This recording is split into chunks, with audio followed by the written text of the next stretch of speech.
Ladies and gentlemen, boys and girls, thank God it's pod day, and welcome to episode 11 of Can't Stop Playing. I'm your host, Zach Ghostrobo, and joining me from the far north, Waluigi's brother himself, Max Blitzwinger. Wait, Waluigi's brother? Who's that? Isn't that Wario? No, you're the third brother, Max. Yeah. Oh, okay. I'm the unknown. But I should be a little bit more like it. Well, No? I guess Wario is not a particularly Italian kind of twist of a name. Yeah. I'll work on my. I'll work on italicizing Maximiliano. Yeah, Maximiliano. There you go. I'll be like Maximilian Pegasus from Yu-Gi-Oh! Yeah. If you remember. It's a weird callback, man. hair. All of a sudden, Bam. all these flashes of like Kaiba and Yugi and Grandpa and all this. Kaiba. Yeah, man. remember the heart of the cards? There's also this. The cards are in my heart. There's a new Yu-Gi-Oh series that I don't believe even has Yu-Gi-Oh in it, or like it's not like new. Has Yu-Gi-Oh in it? Yu-Gi-Oh is not a person. There's Yugi and then there's Yami. Oh, see, that's how stupid I am. Because I thought Yugi was Yu-Gi-Oh. Yu-Gi-Oh was just what, like, that's the thing. They never actually explained what it means. Yeah, because in the big context, he would just scream, Yu-Gi-Oh! I thought that was his turn name. I into don't this know. other guy. This is like a resurgence of everything weird. All the collectible card games. We got Dragon Ball Z Super, Dragon Ball Super, whatever that's called.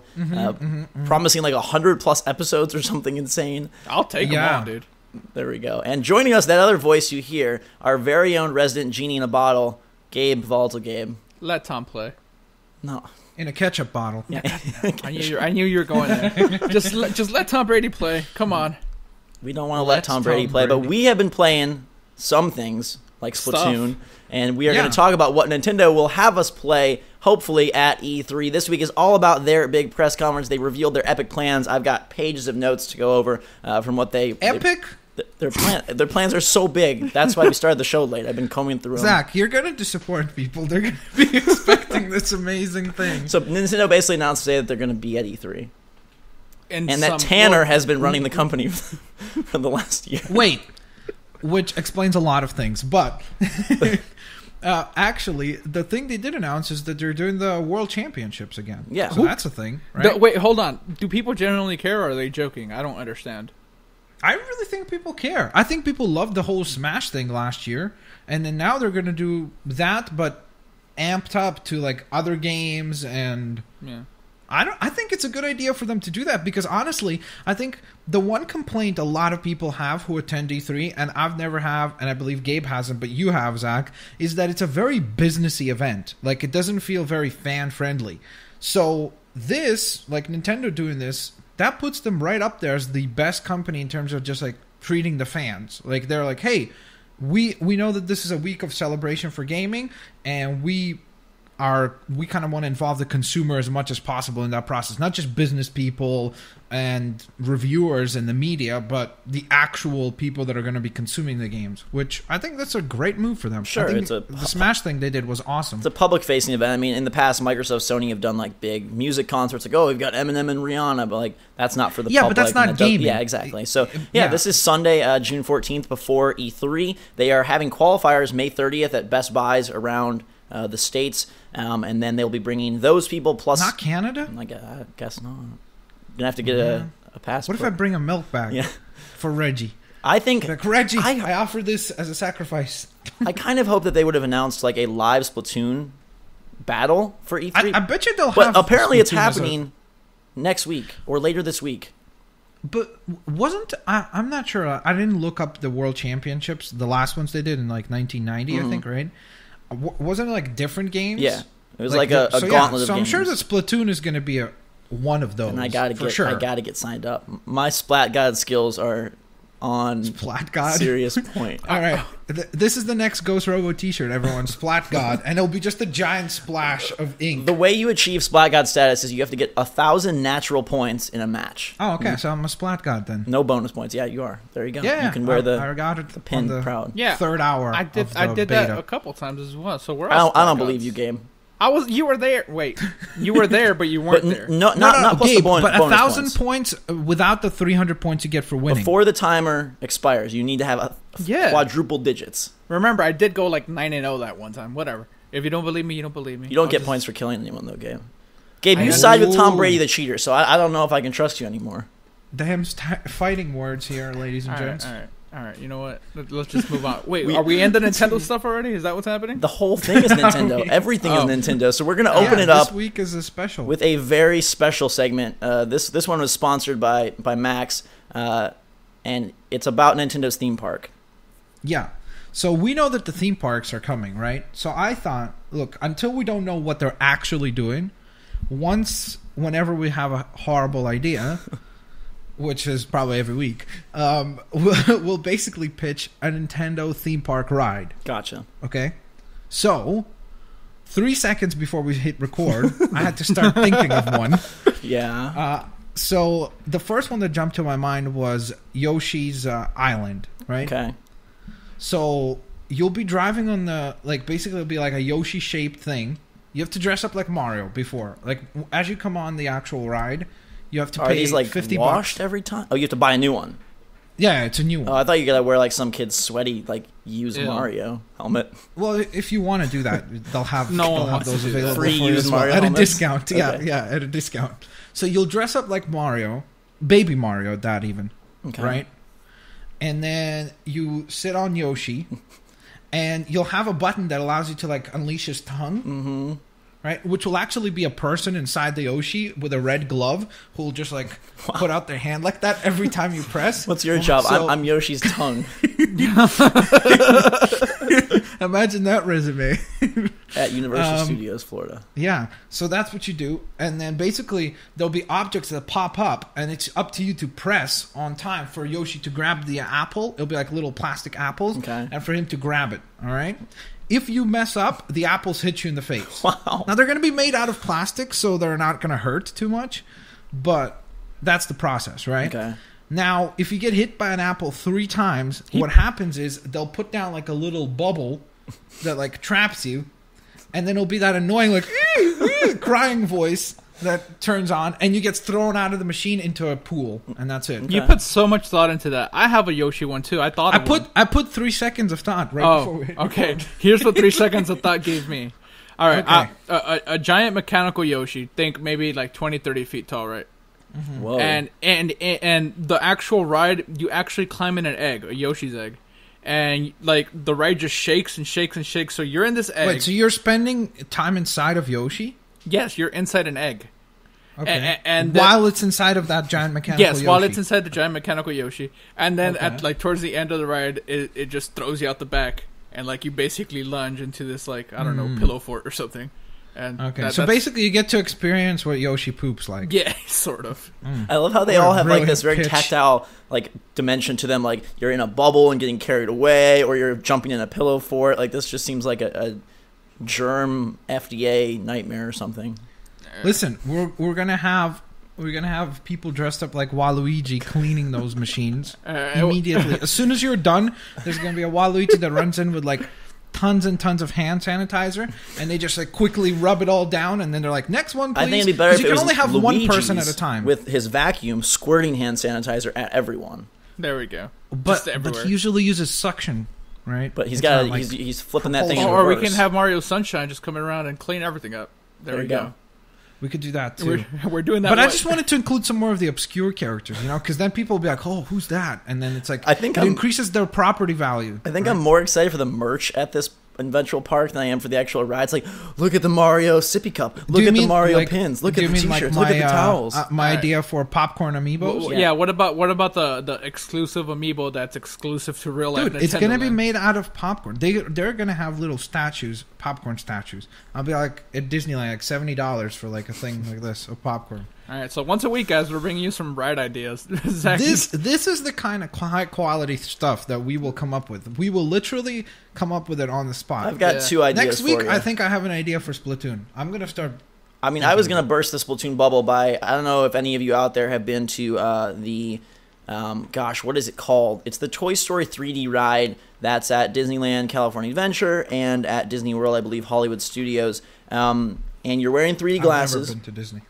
and you have like a gun that doesn't fire anything really, and you go up to these walls that are all screens, and you play like these different mini games against the person next to you, and it's actually really well done, very fun, like the most video gamey implementation of a ride. So I think if you did that with Splatoon, but you're like firing ink, that would be glorious. And then, I mean, to be fair, Splatoon is basically paintballing, so it kind of exists already as a theme park, right? True. And then to a certain extent, my better idea though is the very memorable penguin ice slide from Super Mario 64. Okay. I think you need to have dueling, like, ice would be kind of dangerous to build a ride on. So dueling, like, that doesn't matter. Okay, who cares about danger? Dueling coasters on ice, but to fill your theme, you're in a giant penguin head. So it's just these two penguin heads, but there's room to bump around. So this isn't a smooth coaster. How many people are going to get inside one of these? It depends on the size of the people, but probably like 3. Depends on the size of the. I mean, no, because there's like Baby Mario mode where you fit 6 babies in each, and the babies just. Are you gonna have to like strap in, or is it just like you just hold on for dear life? Just hold. There's just one circular bar around the thing, and you just hold on and you just hope you don't fall down the slide like you did in Mario 64. Wow. Yeah. If you bump it enough, you can take a shortcut and dislodge yourself from the track and cheat your way to the finish line. Yeah, so those are Nintendo right ideas. Those are some really great. Seriously though, ideas. Like I will be there day one when that park opens. I don't care when it is, where I live, what's happening. If it's my wedding day, like we're doing it. What if they put it on in Mars? the Mario Park on Mars? Yeah, like Elon Musk. Elon Musk is like, hey, listen, we negotiated a deal with Nintendo. We're gonna be flying a theme park up there. Space travel kind of scares me. What's the kid's name? Tanner. What if Tanner demands that it's on Mars? Oh, God. To get a little more detail on that, Nintendo released a video this morning basically showing Reggie training for the World Championships, and in his stead, he left Tanner, this random boy, in charge of the company, and he's like, they're like, what should we do for our next game? That he's a random boy. Okay. He could be Nintendo's heir apparent, I guess. Yeah. That's what he said. Yeah. Why would you not believe him? And then Tanner's like, I think we can make a game on... Maybe we could do it, and like that just explains why there's been no new games or announcements for the past. Yeah, he just said we could do a game where you could do anything. Yeah, which that's called amiibos. You can do anything. You can make 100 of them, 1,000 of them. I was really hoping we would get an advent calendar of E3. I wonder if he meant to question that, like, can we do a game where we do anything? Like, maybe it was supposed to be a question. No, he meant, like, let's just do something. Like, let's do anything. Let's just do something, he meant. Oh, maybe. To be fair, maybe that's what they meant. But I don't know. I actually liked the video. I don't know. A lot of people were, like, disappointed. I was like, they're not going to tell you what they're going to do. And what I do like about it is that it has that, like, goofy sense of humor and kind of has that thing of, like, where Nintendo does a good job of, like, humanizing their humans. Executives, like, you know what I mean? Like, a lot of times when we look at the executives, it's like, whoa, there they are. You know, they're like, look at us. We are making all the decisions. But here, it's like, you're making fun of Reggie and everything. Characters. But, like, that's what I mean. So, I don't know. I liked it. I thought it was well done. It was fun. Yeah, you thought that video was well done? I thought it was funny when he's tapping in that thing. I love that NES track and field pad is like a genius device. Like running on that thing. Know. It was so funny. I love how he looks. Have you used one of those, Gabe? What? No. See, but just the words being thrown around. That video was well done. But as a 3-minute comedy piece, it was pretty well done.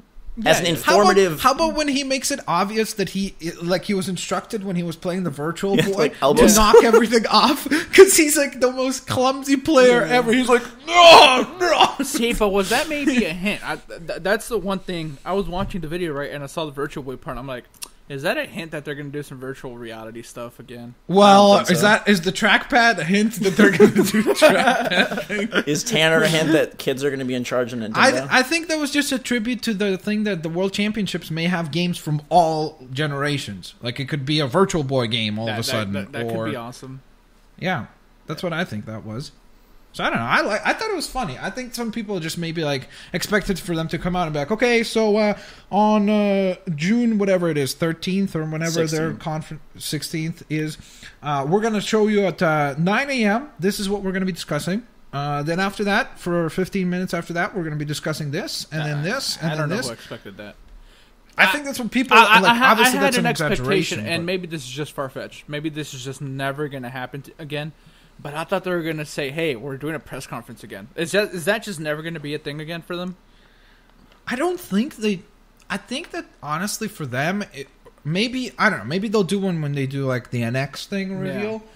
But I just think that, generally speaking, it's maybe they just weighed the cost and they were like, hey, look, we could do this, which is just driven for the press and blah, blah, blah. Or we could get enough press, like we're going to get that same press to cover us by doing a direct, and then save that money and put it into doing this like fan event, right? Because last year they did Smash, organized that whole thing, rented out the theater, and did the whole contest. And then now they'll probably do the same thing with the World Championship. So I think that it works because of their like approach. Like I think they said, hey, listen, that's not maybe like cost effective or returns. So maybe that's why they just changed their mind. Well, that was really weird. Yeah, you guys blacked out. Weird. Hello? Whoop. Not sure what that was about. Reggie's pissed off. Tanner coming in with his new plans. Did that happen to everyone or just me? Everyone. Yeah, it just went black for me. Okay. So that's why I was like, do I keep talking? I guess I can just pick up from there. We're doing me. Yeah. Okay, sure. Go ahead. Well, I mean, I get what you're saying. Like, I don't know. It's my own fault for even having these secret hopes that Nintendo... I guess I just think the press conference thing doesn't matter because, like Max said, okay, hey, every press person's still going to watch this, and the directs are one of the most... Not every. I think just like the ones that do cover Nintendo. Yeah, I just mean the same people that are going to go to the press conference. Heavily. Yeah. Same audience is going to be catered to, and the directs are one of their more positive marketing things they do, like that, being very front facing, being very open for the fans, and making it feel like, oh, they're speaking to you and they're bringing this to you, and it's easy to watch, and you can find it on Nintendo Direct or whatever the heck the website is. Like, I guess they feel like they don't lose anything or gain anything by not being there. Like, what is the incentive besides having an executive march back and forth and tell you that they've sold barely any systems this year? Fair enough, but I don't know, when you have enough games to talk about. I don't think it's that at all, because Nintendo, like last year, I feel announced just as many or maybe more games than some of the competitors. I think it's just exclusives the structure. For sure. I think it's just the structure of it. Like, what is the benefit of the press conference besides the spectacle? And again, being the most non-US driven of the big three. Even though I think that's going to be shifting slowly but surely. I think things like looking at their Amiibo numbers, where 60% of Amiibo sales come from North America, and the Wii U is selling better, way better here than it is in Japan.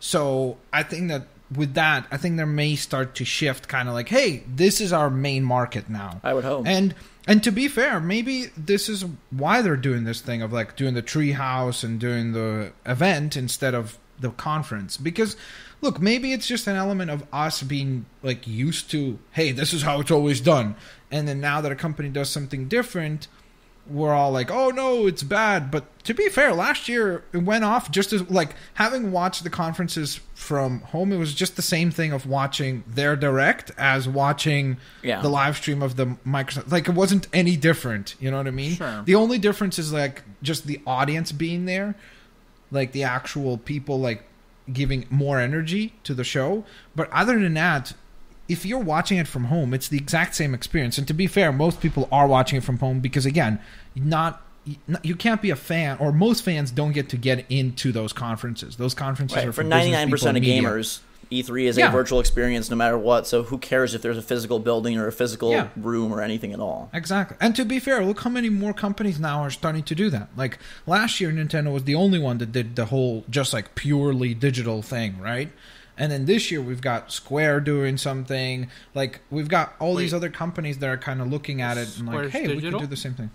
I'm pretty sure, isn't it? Square's isn't digital. It's a press conference. Is it going to be like an actual like in-person conference? I believe so, yeah.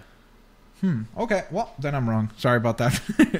I thought maybe they would set up like a precedent for other companies, but hey, I guess other companies prefer to go. No, I mean, you guys are right. Like, nothing is lost by just having the pre-recorded video. If anything, it allows them to, like, not look. I mean, I'm not trying to sound mean, but they look foolish in the past or whatever. Like when they go up there and do certain things.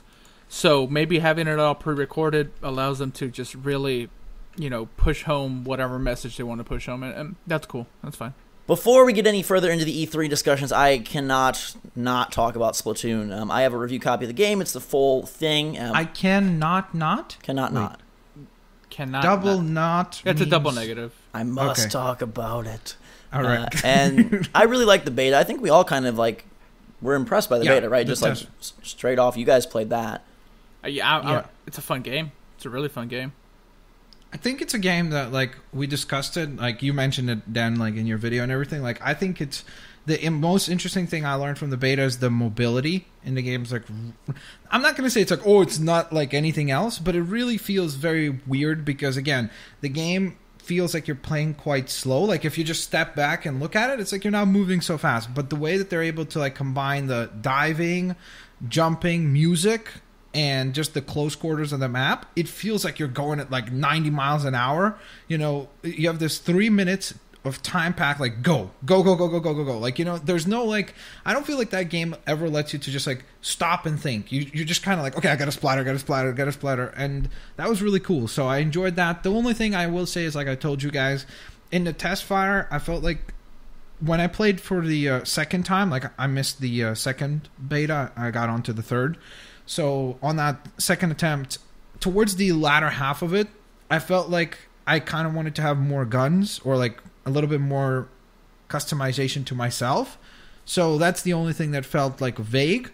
But then again, from what I understand, the full game has way more established the roster of things to do. So in terms of like combinations of stuff and such. So And I think it hits like this perfect balance. I've played probably about 2 hours of the full game multiplayer and 2 hours of the single player. And starting on the multiplayer side, since that's what we've kind of all played, man, that 3 minute time limit is probably their greatest strength, because I feel if these matches were 5, 7, 9 minutes, then fatigue would start to set in. Yeah, I can't do that, no. But 3 minutes, accomplishing what you're trying to accomplish, the size of the maps, the movement, the different colors of ink, just kind of the way that it, like you said, keeps a brisk pace about it, even if the game isn't the fastest, encourages almost a party isn't like, let's blow kazoos and eat cake, party mentality that Mario Kart, Smash Brothers evoke, right? Because now this isn't, okay, let's get in a lobby, let's pick our loadouts, let's do a 10-minute Call of Duty match, and then let's, you know, respec for the next one. It's in, and when you have a full group of 8, it's impressive how quickly they get from round to round to round.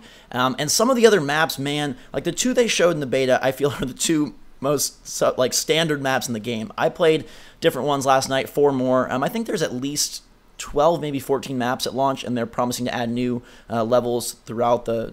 I think they committed to the summer. for free, from what I heard, right? Which is, that's my favorite kind of DLC. Like Garden Warfare did that, so I am all aboard on that. And these maps have like extreme verticality. One that sticks out in my mind, it's a mall stage. It's like Arrowcana Mall or something, and there's a gigantic hill in the center of the map, and it's like very big to the point where you can't see over it. And so that is the major point of contention, where like the 2 teams can easily spray their whole side, but cresting over that hill and seeing where the other team is waiting for you or trying to throw grenades, it became such a almost like capture a point, even though the game mode was still turf war, right? You're still just trying to splat your ink and cover as much of the map as you can.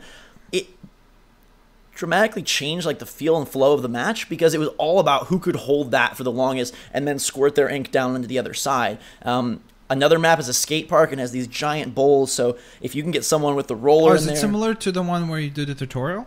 Yeah, like quite similar to that. And again, that one was enhanced by this huge cylinder in the center of the map. People would be up there and just sniping people from across the map. Just a lot of smart level design, and I feel like in general that game is just masterly crafted, and in spite of like, oh, it's like ink and silly, it has all of the Nintendo good stuff that like a Mario 3D World or a, you know, Zelda would have, in the sense that they nailed the mechanic and then they extrapolate that mechanic across a bunch of different fun activities. And that's where like the guns, it's so much better, because you are unlocking a new gun every 1 or 2 levels. It looked to me like there's about 16 to 20 guns in the weapon shop. Whoa. And some are just like variations, like, oh, this one is, you know, it's a faster firing sniper but less range.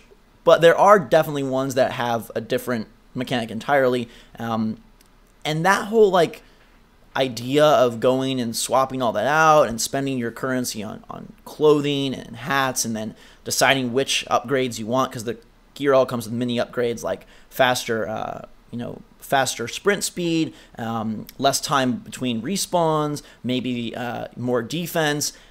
That whole system, it's just very, very hardcore multiplayer in like this Nintendo game, which I think to me just strikes a really fun chord, because it's like, imagine if Mario had like perks and upgrades and all this stuff. It's just something that, while not new for gaming, is new for that kind of game. And like you said, like the whole just moving around with the squid is really where this game sells itself, because as I play more and more, it's like, okay, throw a grenade out, squirt some ink in front of me, then use that grenade pool to carry me past what I could have squirt. As I'm going, I'm refilling ink, and this whole speed mechanic and like preparation becomes a big part of it. I don't know. I could not stop playing. I was like, one more. And they get you in and out so fast that's why I've got like that Mario Kart Smash Bros. Vibe of like, well also just Call of win. Duty, right? Yeah. Like a lot of people play Call of Duty like that, of drop in for 10, 20, 30 minutes and then just go. So I think it could definitely be that. I think that the only thing I could see the mass audience pushing back against is like what you said, the theme. First of all, which is unfortunate, because I think it's just cool because it's original and it's something different and unique. It's like they took paintballing and then they just kind of put their own Nintendo charm and twist on it. So I think that works. But the other thing I think maybe will be a pushback is that I saw several people complain about the whole thing of kills are not your main objective. Yeah. Like a lot of people are asking for a game mode that will have that at its core. And to be fair, that's something that they could add, right, from what I understand. Because the other game mode, is it a kill-driven mode or not? And that's what I wanted to ask. I don't even know if you can talk about this, but is there more than 2 game modes? Yeah, so here's the deal. So Turf War is the main one where you're squirting the floor with all of your lovely ink. Who can cover the most of the map? Yeah, that's the one we played. Ground color, only. yeah. I've heard some people say the walls, but it's not the walls. It's just the ground. And there are different colors of ink than we even saw in the beta. I got like a minty green ink. Like, so I don't know how many colors are in the game, but it's kind of like a fun thing just to see like That could be some good DLC. Yeah. Come and get, poop brown and snot green. Brown. Hey, snot green would be cool. Ketchup It's red. all green. Get out of here. Just tell me how many Wait, game modes. Actually, there was no red, was there? There's no That's kinda white, interesting. there's no red, there's no black. Well, black and white, like maybe just because they're, I don't know, maybe they're not particularly exciting colors or something. But I had one round last night which was pink and yellow, and I felt like I was in like mustard watermelon like heaven. It was really, Okay. really All right, epic. so back to the game Back mode. to the game mode. So, Turf Wars is yeah. the main one. Then there is I want to say it's called Splat Zones or I don't know. Forgive me on the name, but where you're trying to control a certain section of the map, and everyone's fighting Okay, this. so that's like King of the Hill. Yeah, so you can hold their color in that area for Region. the longest. Yeah. And then they did tease a third mode called Rainmaker. That is going to be the first free DLC mode coming after launch. That could be the kills, like Rainmaker. I like that. make it- Because there's a Japanese wrestler whose finishing maneuver is the Rainmaker. They always say it like that. So it's 2 when I game get to modes. play that, I'm gonna always. So there say are it 2 like game that. modes at launch. Yeah. Okay. Yeah, and then there's a single player. And Yeah, and the single player, like the competency of this, I saw it. That's a limited single player. From what I saw.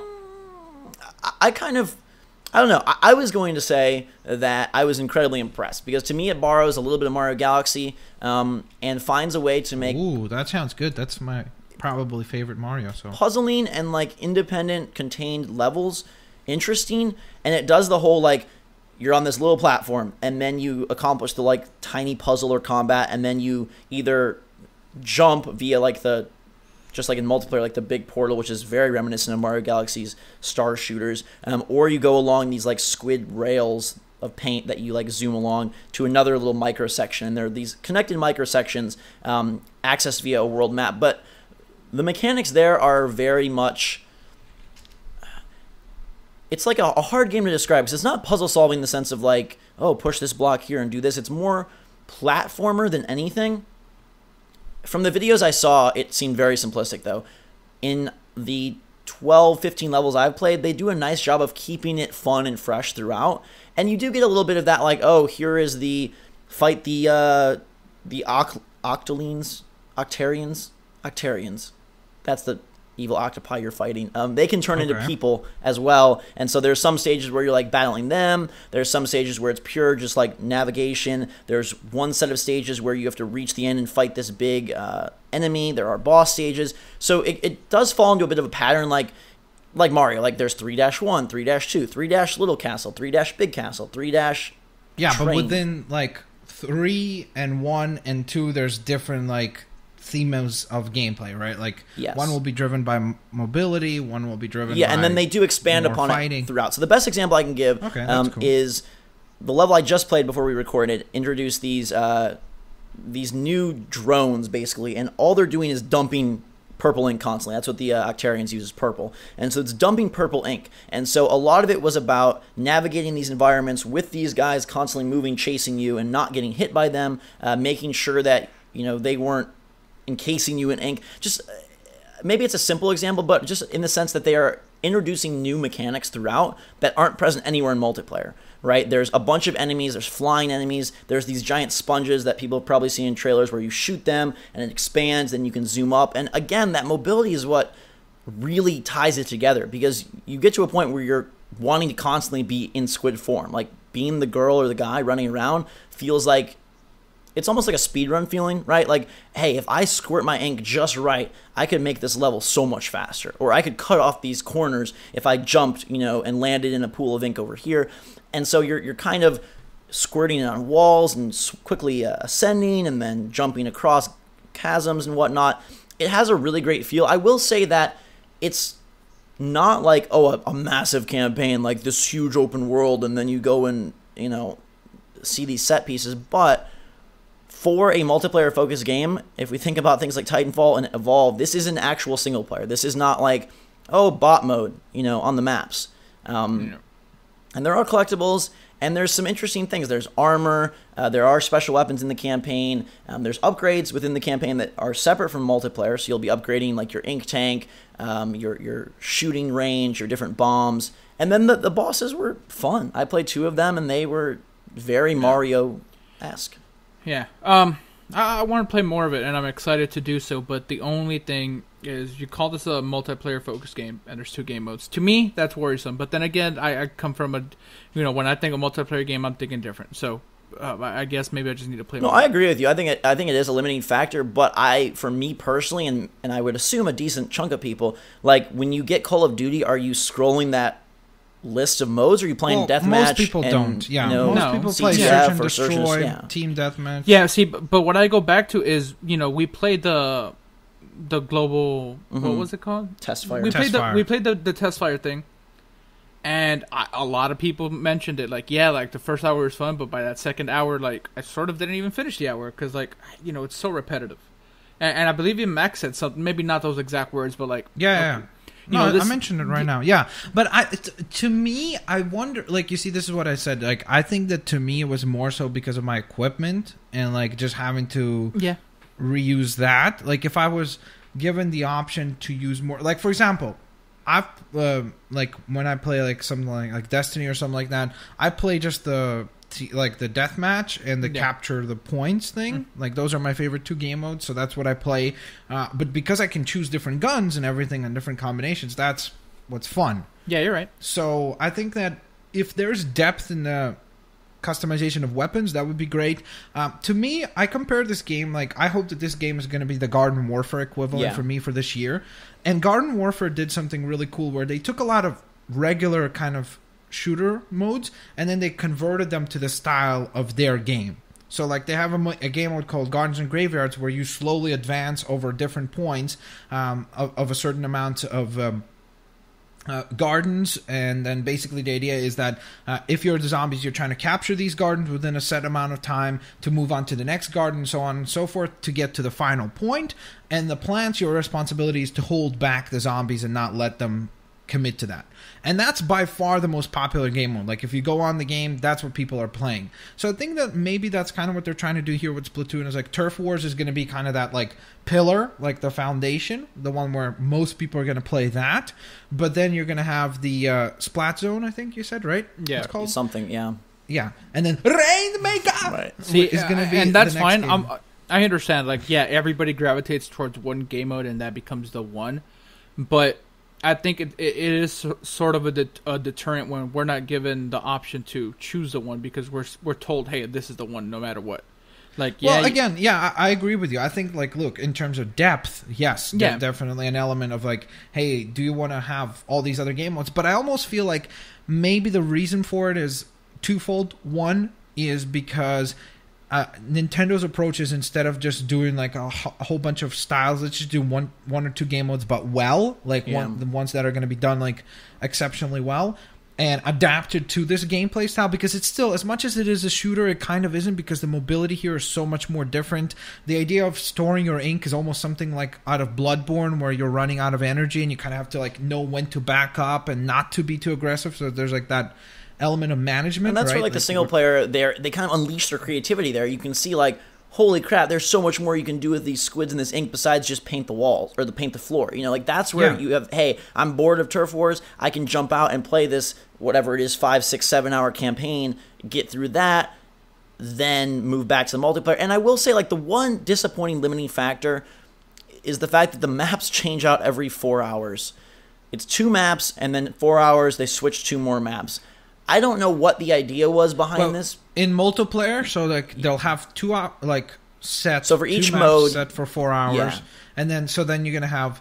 But the way that it's integrated is like this very community vibe. So when you first turn on the game, you go up to the big Inkopolis screen, and those 2 annoying, like, singer girls tell you, like, here's the 2 maps for Turf Wars, here's the 2 maps for ranked mode, here's, you know, what's going on, there's new gear in the shop, and then, like, after 4 hours, it breaks the game and says special announcement, like, here are the 2 new stages. So I think they're trying to do like an online community, trying to be progressive thing.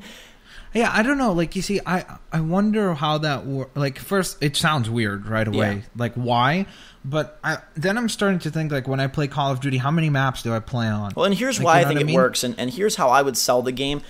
If you look at it on its surface, you think, oh, I'm shooting ink and shooting other people, like Call of Duty just happens to be with Nintendo's, like, kidified version. But in reality, this game, even in multiplayer, is so much more about, like, you maximizing your skills and maximizing every second. Like, how many points, like, almost like a score challenge, how many points can I get out of these 3 minutes? And, okay, I'm going to save ink for 3 of the last 10 seconds and then use 7 of them to try to spray. And it behooves you sometimes to avoid opponents. And, like, I want to cover the map and not see anybody. You don't have to kill anybody. And so by keeping the maps in pairs of 2, it gave me a chance to kind of really get to know and almost, like, come up with strategies for the maps. A lot of it is, like, you maximizing your skill, and, like, as soon as that timer goes, okay, I got to be quicker to get to this area, because if I hold this area first, that's going to give us a huge advantage. Like I said with that hill, my team started learning that if we just rush that hill, we had an insane, huge advantage, you know, right off the bat. And I'm sure people will find ways to combat that with the sniper perches and whatnot, but it is, like, a very unique mix where you're almost, it's like a single-player, multiplayer thing where you're doing. And I will say, like, to your point earlier about it getting boring, I think where that's remedied is by playing with people you know, which in the test fire we were unable to do. Yeah, we didn't get a chance to do that. It doesn't have voice chat, but I was playing, like, with my friend Lamar, and we were, you know, chatting outside of Nintendo's system, but still, like, being on the same... Which is a flaw. Yeah. See, and this is totally fair, and I didn't want to bring this game up at all today. I really didn't. But, you know, you're saying this, and then just yesterday you were saying, what does it say about a game when... You know, a game is only fun if you're having, because we're talking about. But Destiny, I'm not saying it's only fun. I'm saying I think that right. Repetitiveness is remedied by if I see Max is on the other team, it's more incentive for me to go kill than if it's Dad. Like some of the funny names we saw on Nintendo in the Network ID or whatever. Yeah, no, I get it. But as long as you see that these things are so mirrored, and because this is like Squids and Nintendo, it's cool. No, I honestly, was that a passive-aggressive death threat to me? Hey, I have more incentive to go kill Max. I honestly think it's more for me. I guess the argument you make is like, well, is any game more fun with people you know? Yeah, like, eating people as the monster and Evolve technically is more fun if I'm eating you, Gabe, than if I'm eating, you know, Gamer Boy 55. But I still would gladly play Splatoon with no awareness of who they are. I'm just saying, if you're worried about like, wow, I'm kind of like sick of playing these maps. See, and that's not what you said was like you were having fun, you know, talking to Lamar, you know, on Skype or whatever, right? You know, fun. The way we phrase it is shooting with your friends. It makes it more fun.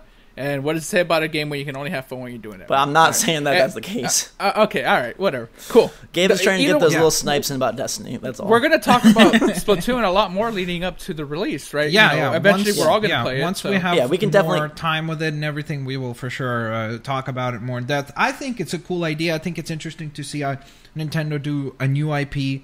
I'm sure it was so easy for them to be like there was probably a good majority of people that on said their put Mario team in it. that said put Mario in it, put Luigi, like just put the regular characters in it, and they were like, no, we're gonna go full in, kind of strap in, and try to do something new. And I think it's from what we played, like the little segment, and that's what I hope it was. It was just a segment of the big pie, so to speak.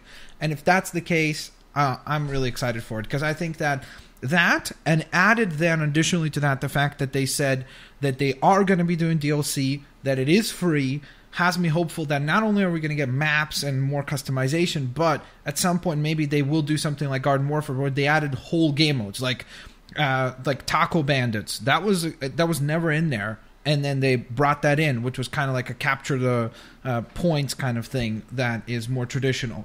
There's the search and destroy kind of game mode that was added later to Garden Warfare. So maybe they do the same kind of approach, right? Like where over time they'll add more game modes that are going to add to the depth of the game. Yeah, and it's something you kind of like train no reason the player, to be pessimistic. Maybe. So yeah. Maybe all that cool stuff is coming, so I'm all for it too. I think it's very fun. So, we all had a good time when we played that beta thing at the same time or together, whatever you want to call it. And yeah, we got 2 weeks, right, on that before time? Yeah, May 29th. Yeah, and actually, I would just to correct myself, there are 4 modes. Look at that, Zach! Oh, you already doubled the content. Zach, you are fired. You are fired from Nintendo PR representation. Post-release, you're getting a... No, what's in the game? Okay, in the game there's 2.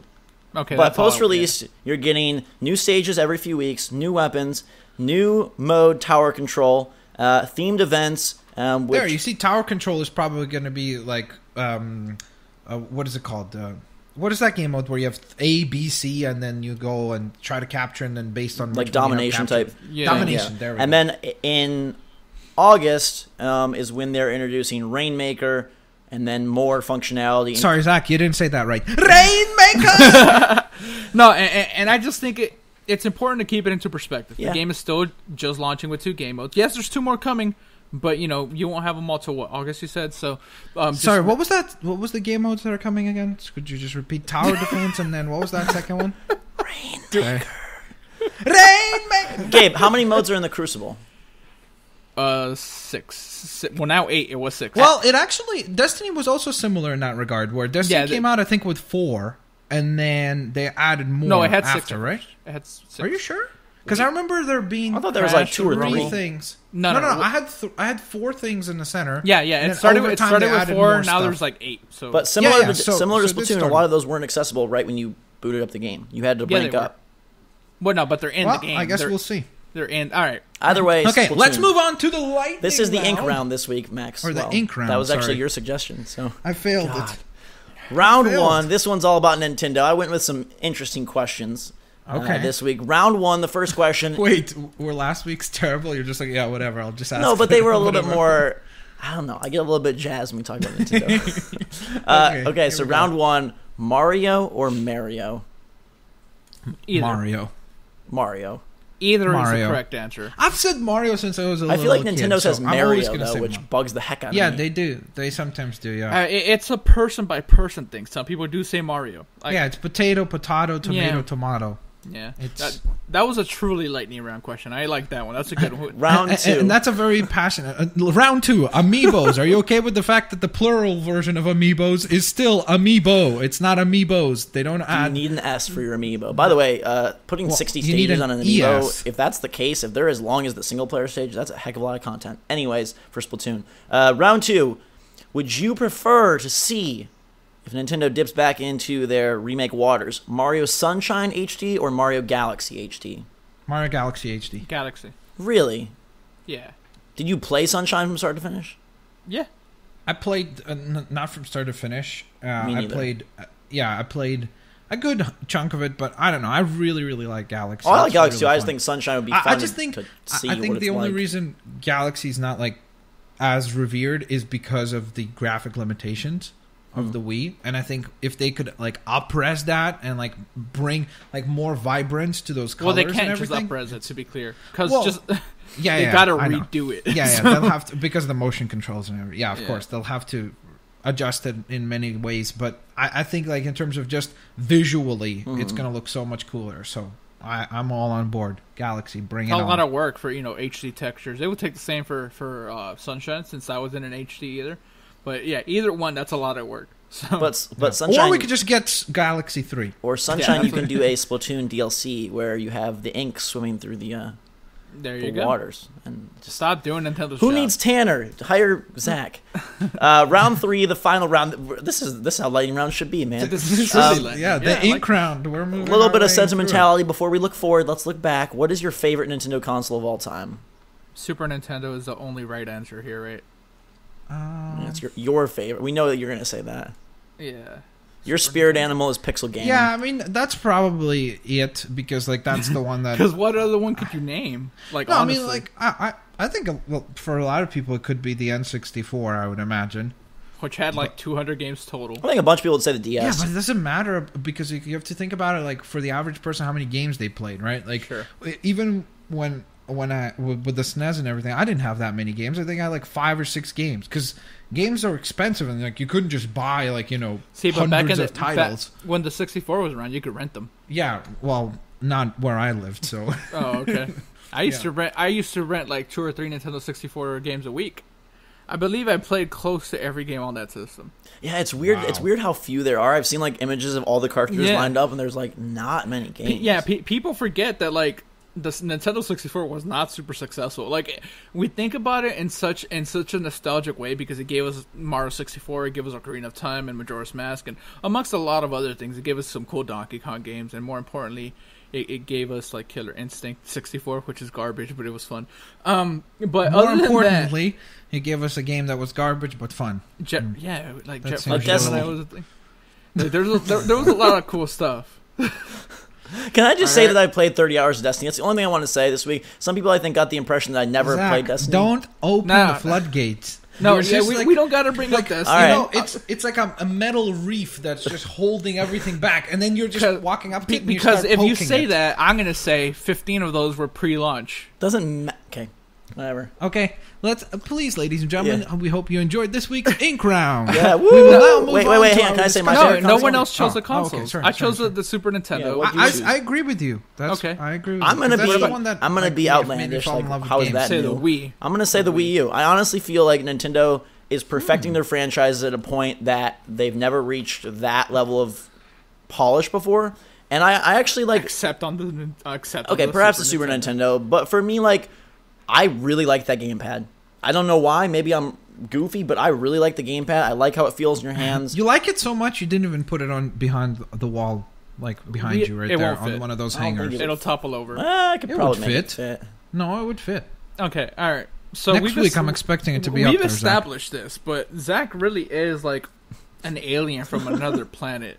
Like everything that everyone hates, he really loves, which is so Not great. I love it. everything. Wait, people hate the Wii U? The gamepad.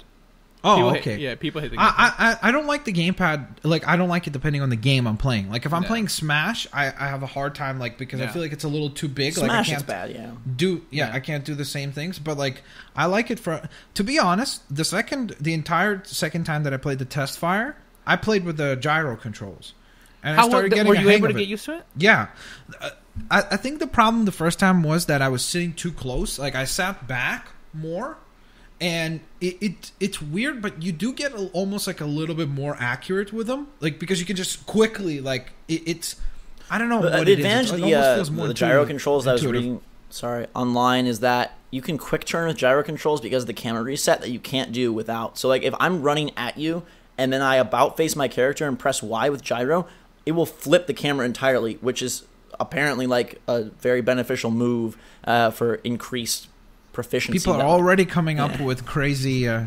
Hey, that's a good sign. If there's already a community of people that There are was a doing lot that of people stuff, that that's liked really it. cool. So... Nah. All right, so now we shall event. discuss our predictions for Nintendo's June E3 16th, 2015. 9 a.m. digital Smash Hoedown or whatever it's called. I think this is the toughest one. Well, this one and Sony are damn near the same, like, as far as tough to predict, right? Because... I mean, I think we have more on Sony than, because at least we know the third-party stuff. We know, like, Batman and Destiny. Yeah, like here, this, what are they doing? Like, Mario Maker's a thing? Yeah, I mean, going into it, all we know... I mean, we know, like, what? We know Yoshi Woolly World, right? We know that there's a Star Fox game. Yeah. We know Zelda Wii U, which they said they're not going to be showing. It's not going to be there. Well, again, they said it's not going to be there. I think it may be on the actual, like, Direct, but it won't be on, like, E3 floor or anything. They have like to show a trailer. Maybe they'll have, unless they're saying this game isn't till, like... I don't know. That would well, make some no people sense. are saying it could get pushed to the NX. Right. Like, it could Which they've said they're not talking about that either, so... Yeah. They're not talking about that. They're not talking about phones. They're not talking about the lifestyle thing, whatever the hell that means, or the wellness. Right. I don't... But you see, I'm confused because some of the things, like, I wasn't sure. Did they say they're not going to talk about it, or it's not going to be at the show? Neither. Do you know what I mean? Both. Because it won't be talked about. Mobile games, I think they will talk about, like, their first game. If it's coming out in September, they won't talk why about it. would they not? They said show we're not going to talk about it. Iwata said that okay. the focus is going to be on the Wii U and 3DS, and that there will be no discussion of their upcoming mobile endeavors, and that the NX will be at next then E3. Obviously they have enough content to fill it up with. I mean, there's Xenoblade, or they do what they do they do weird, wacky skits, and that's how they fill it up. And they really don't got a whole bunch of content. You know, it's a thing that happens, right? Because last year, well, I mean, they don't have a lot of content because they don't have third party. Like that's the biggest thing. Because I think if we kind of like cut up Sony and Microsoft to be just first party, it's going to be pretty similar. I mean, Xbox would be Tomb Raider, Halo, and Gears. What else would they do? No, I mean, they have and Tomb Raider's not even really theirs. Scale bound. But that's not even really theirs. Like, technically... Crackdown. I mean, I think it would be pretty similar. Like, you know what I mean? I think that's why they have to do those fill-in things is because they don't have third-party support. Like, you know? Like, I think the only third-party games coming to the Wii U this year is the 2 Lego games. Or the 3 Lego games. I want to say. Like, so there isn't... I wanted to do the same thing that I did last week. And just rattle off some random franchises, and you guys say yes or no to whether you think we hear about them at all. Sure. So the big one in my eyes, Metroid. When we say Metroid, do we mean like a 3DS game any Metroid at all? Any Metroid game. I don't know. Wasn't there a rumor that Metroid Prime 4 was started development or something? Sure. Do you think we see anything about it? I thought it was like 2 years ago already, isn't it? I'm going to say we see Metroid Prime 4. Okay. All right, so Donkey Kong. Do you think we get another Donkey Kong? As I said that, I was like, that's not a good idea. Yeah. My brain is like... Do you think we get another Donkey Kong? We just got Tropical Freeze, right? No, I don't think we're going to get any. We may get, like, some DS Donkey Kong thing, but like I don't think we're going to get... You know, what about we're not going to see Wii U Zelda, but what about a 3DS Zelda that's like a legit 3DS Zelda? I think they could announce... They may announce another remake, because the first one did exceptionally well for them, right? Like, I remember people saying that the sales on that was, like, really good for them, so... I don't want a remake. I want, like, the next Spirit Tracks or whatever, because Spirit Tracks was cool to me. I like that game a lot. Yeah, but I almost wonder if for them it's, like... It's almost like the same thing as where... Like, you know, how Sony and Microsoft will do, like, God of War and things like that. To them, it's like, hey, look, we did that last one. It was reviewed well, sold well, and cost us way less to do. So see, and also, and I hate to just keep coming to 3DS stuff, but I think 3DS is just the better system that they have going right now. But what about a Mario RPG? We haven't had one of those in a while. Oh, and those are fantastic, too. Oh, that would be so good. Yeah, I think that would be awesome. They had Dream Team, I doubt that we see it, but I would like another one. Like, are you talking about the Mario and Luigi games? Or like a strict... Yeah. I mean, Dream Team was 3DS. Yeah, was it? Yeah. Was it? Why does that game feel like it was like ages ago? I think it was 2013. Like I mean, it feels... I think the studios that we're mainly looking at are retro and next level games. And the things I've heard tossed around are, you know, obviously Metroid, Luigi's Mansion for Wii U, and then, you know, some sort of racing thing. I think that the Diddy Kong racing rumors that have been going around for years may finally F-Zero? be... I don't think so. We're never going to see another F-Zero. But I think I Diddy think Kong that Racing franchise. too. Yeah, I don't even know if it's like big enough at this point. Like, why not make Diddy Kong Racing like a Mario Kart expansion or something? I think that we get more DLC. I really think we get more DLC for Mario Kart. I think in general we see, like we talked about it last week, the week before, with the tails of the games being way longer. I think that for them, like even I think Iwata said that the reason why they're becoming profitable and everything is Amiibo and DLC, which Amiibo technically is, in some regards, could be considered DLC too. So I think we see more Mario DLC. I think we'll get what is it called? I mean, Mario Kart DLC and then Smash DLC, right? Because wasn't there a code leak that Ryu was in the game or something? Yeah, which should be really right. weird. Yeah, they did Snake. Yeah, so. it's going to be interesting. So I think that we'll get that as well.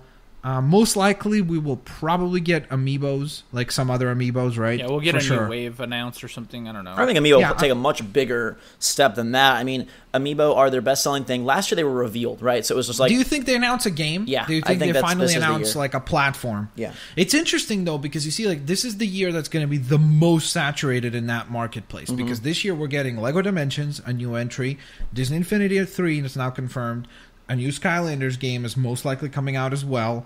And they need to take a step back because Star Wars is about to clean up, like with the as far as figures go. So Skylanders needs to take a year off or something. Well, I know they won't, but I mean, like, and now this as well. So I wonder if it's going to be tricky to compete in that. But as we've seen with the Amiibos, they will win. Yeah, I think Amiibos are selling because of their. Like, I think Amiibos would sell this well, maybe, even if they didn't have the functionality. Sure, so now you add a game in. Yeah, it could be cool, because you finally give people value for it. So it's like, I would like to see it. Like, I think that, because I've been one of the people that's been, like, a proponent of, like, hey, give me, like, a full-fledged... Like, I know that they just released Amiibo Tap, right? Like, where you can, like, put down an Amiibo, and then you get, like, a scene, or, like, a kind of, like, demo... Mini demo, of different games, old games. So...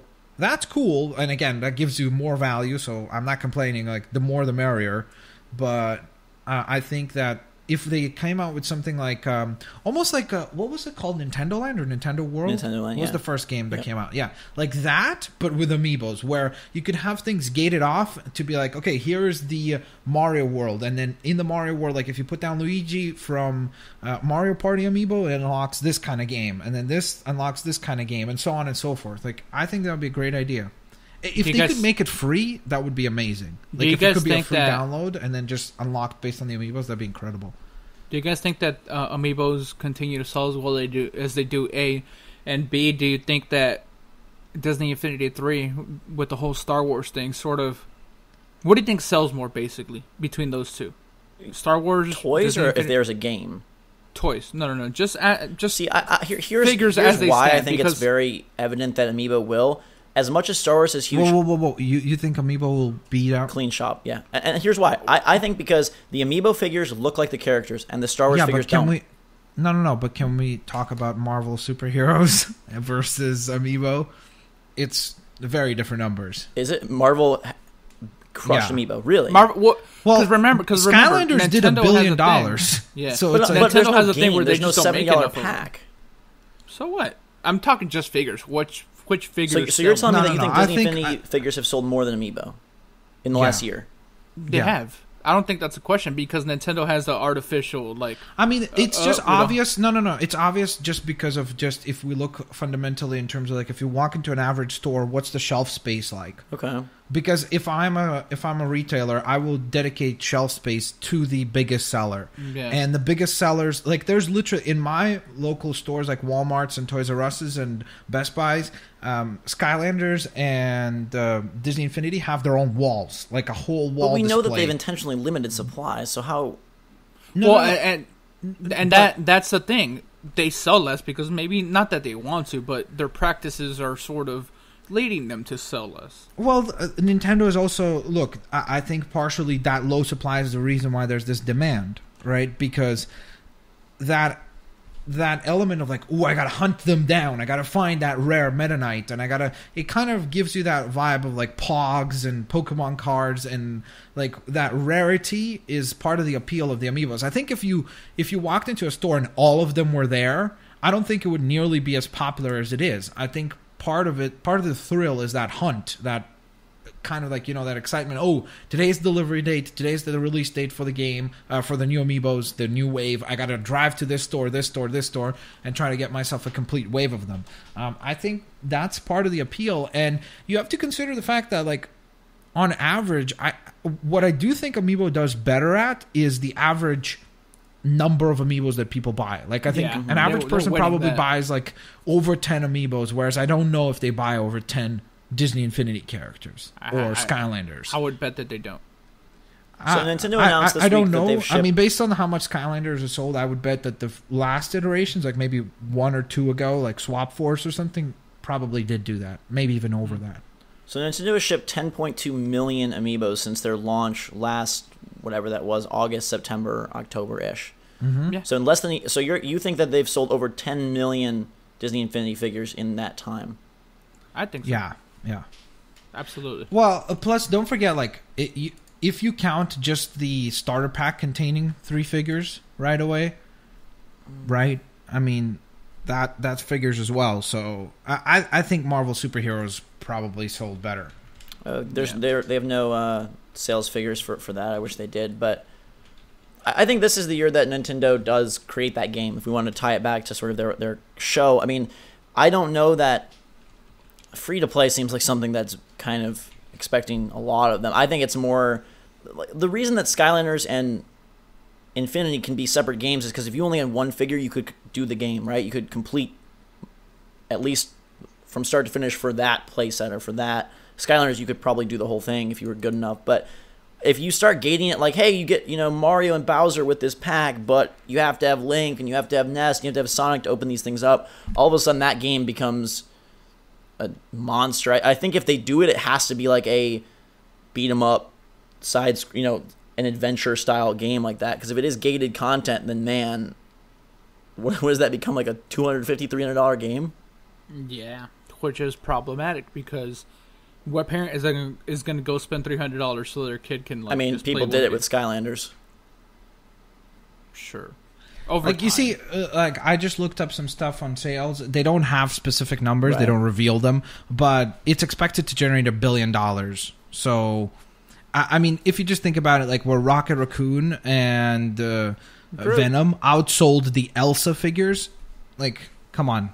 You're talking millions and millions of units. Technically, I really think so. Because you have to think international, too. Oh, sure. Because Disney Infinity is actually selling better internationally than it is in North America, really? Which is an interesting tidbit. 10.2 million amiibos translates to like $150 million. Yeah, and over here they're at $1 billion, so it doesn't seem. But there's no game. I don't know. Yeah, but the game is, let's say, like, I don't know, 4 million copies. The multi-platform thing probably just makes it not even non-compete. Yeah. So back to the Nintendo stuff. What do you guys want to see though? Is another thing. Well, like, I know I want Metroid, but that's all I know I want. Like, other than that, like, I think there's a chance. Look, I think we've had enough of rumors about a Paper Mario. I think there's a chance we see a new Paper Mario. Oh, that'd be so cool. So a Wii U version, and then there's the rumors other. Of that? Yeah. Oh yeah. There was even there's like pictures that got leaked. Yeah. Oh, I've never heard them, so that'd be great. Cool. Yeah. So that's probably going to be happening. I think that there is a slight chance we hear something about Pokken Tournament. Like, there's a chance that they say, hey, we're going to release it as a game for the Wii U. Like, and to do an amiibo tie-in with Pokemon, which will be hotcakes.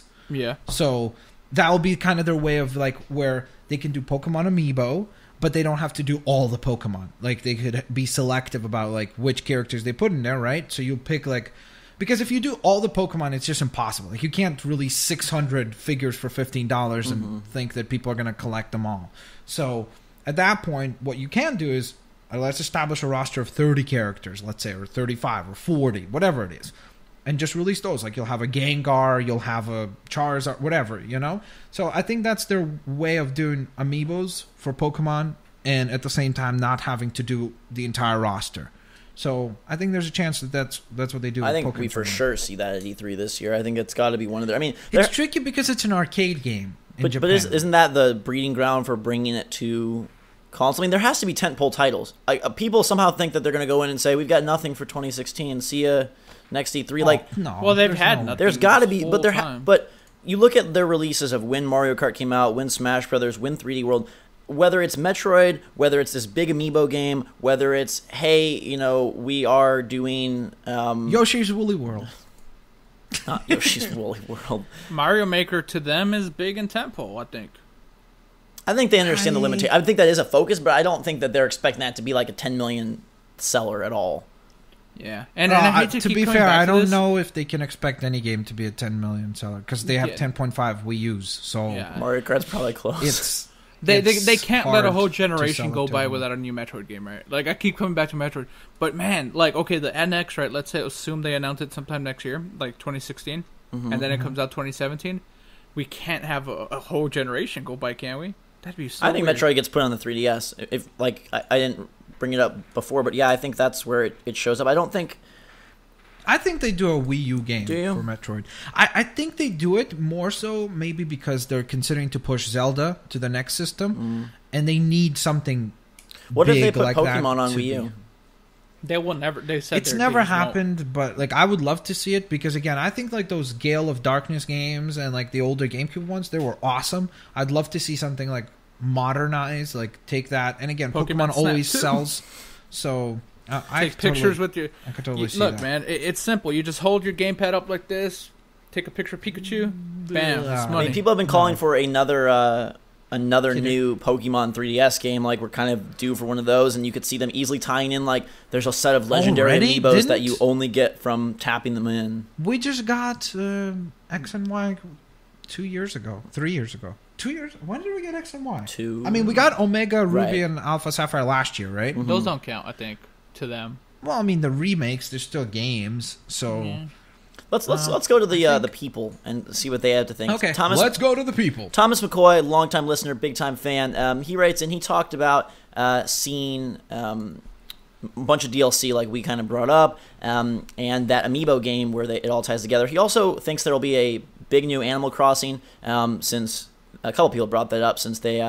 have done Animal Crossing DLC Mario Kart 8. They announced that Homemaker, Happy Home Designer for 3DS. Could they bring Animal Crossing to Wii U, which to me would not move the needle at all, but that's a franchise. And then he also brings up the Luigi's Mansion as sort of their big title for the conference, which does Luigi's Mansion have that kind of appeal at all? Or is that like a Donkey Kong kind of like a B tier Nintendo? That's maybe C tier, because remember, Luigi's Mansion 2 came out on DS or 3DS. DS? DS? 3DS. So, yeah, I think they pushed it down there for a reason. That's not a A-tier game. I don't think it ever was. So, but, I mean, you see, the problem here is I think it is an A-tier Nintendo game. Yeah. This is the problem. It's is it going to compete with, Call of Duty? No. I really don't think that they I don't think it's an A-tier Nintendo game. I think it is, because I think things okay, if it isn't, then literally the only things that are that big is Smash and Kart. Well, no, Mario games. I think Metroid still, Metroid is not, dude. If you think Metroid is in the same ballpark as the Luigi's Mansion. So if Metroid and Luigi are in the same ballpark, and you're saying that Luigi is A-team, so how is Metroid not A-team? No, I said Metroid is. I said Metroid is not. Were your words? I said Metroid is not if you think Luigi's not. Oh, okay. That's what I said. Okay, gotcha. Yeah. I said, to me, I the reason why I said we get a Metroid Wii U is because I think that they are considering to push Zelda, and they need something big to fill that spot. And although Metroid is not Zelda, it's still... It could kind of be justified, hey, we're not going to give you Zelda Wii U, but we're going to give you Metroid Prime, So yeah, that's what I could see. Any chance we see anything new, Kid Icarus? There's some talk about that, HDified version, or the what was the DS game, Uprising or Uplift? Yeah, it was Uprising. Uplifting. It was an uplifting I game. think Splatoon shows that, in spite of my hesitance about it last E3, that was like their focal game, and people were kind of like, what? I think if they came out and said, hey, we're doing another new IP, like, Zelda Wii U is coming, Mario something is probably cooking for NX, Star Fox, whatever, but here is our real focus is showing you this new IP, like, maybe that's the direction they go, and they start to try and build a new stable for the NX instead of just, I love Nintendo. Like, that's well known. But as we talk about this, I'm almost getting... You didn't know that? Wait, you love Nintendo? Wait. A little bit. I thought you were a Destiny fanboy. Yeah. But as we talk about this, I'm bored by hearing, like, Luigi's Mansion 3. Sequels. Do you want to have Star Fox? That's what we talked about in Xbox and Sony as well. Like, that's the issue, right? But see, the difference there, I feel, is the systems of Xbox One and PS4 allow for leaps to be taken in those games that would make their sequels very exciting. And I don't think the way Nintendo structures their games, which if you look at Mario 3D World and you look at Mario World and SNES, the leap there is much more mechanical than it is like scope or scale or...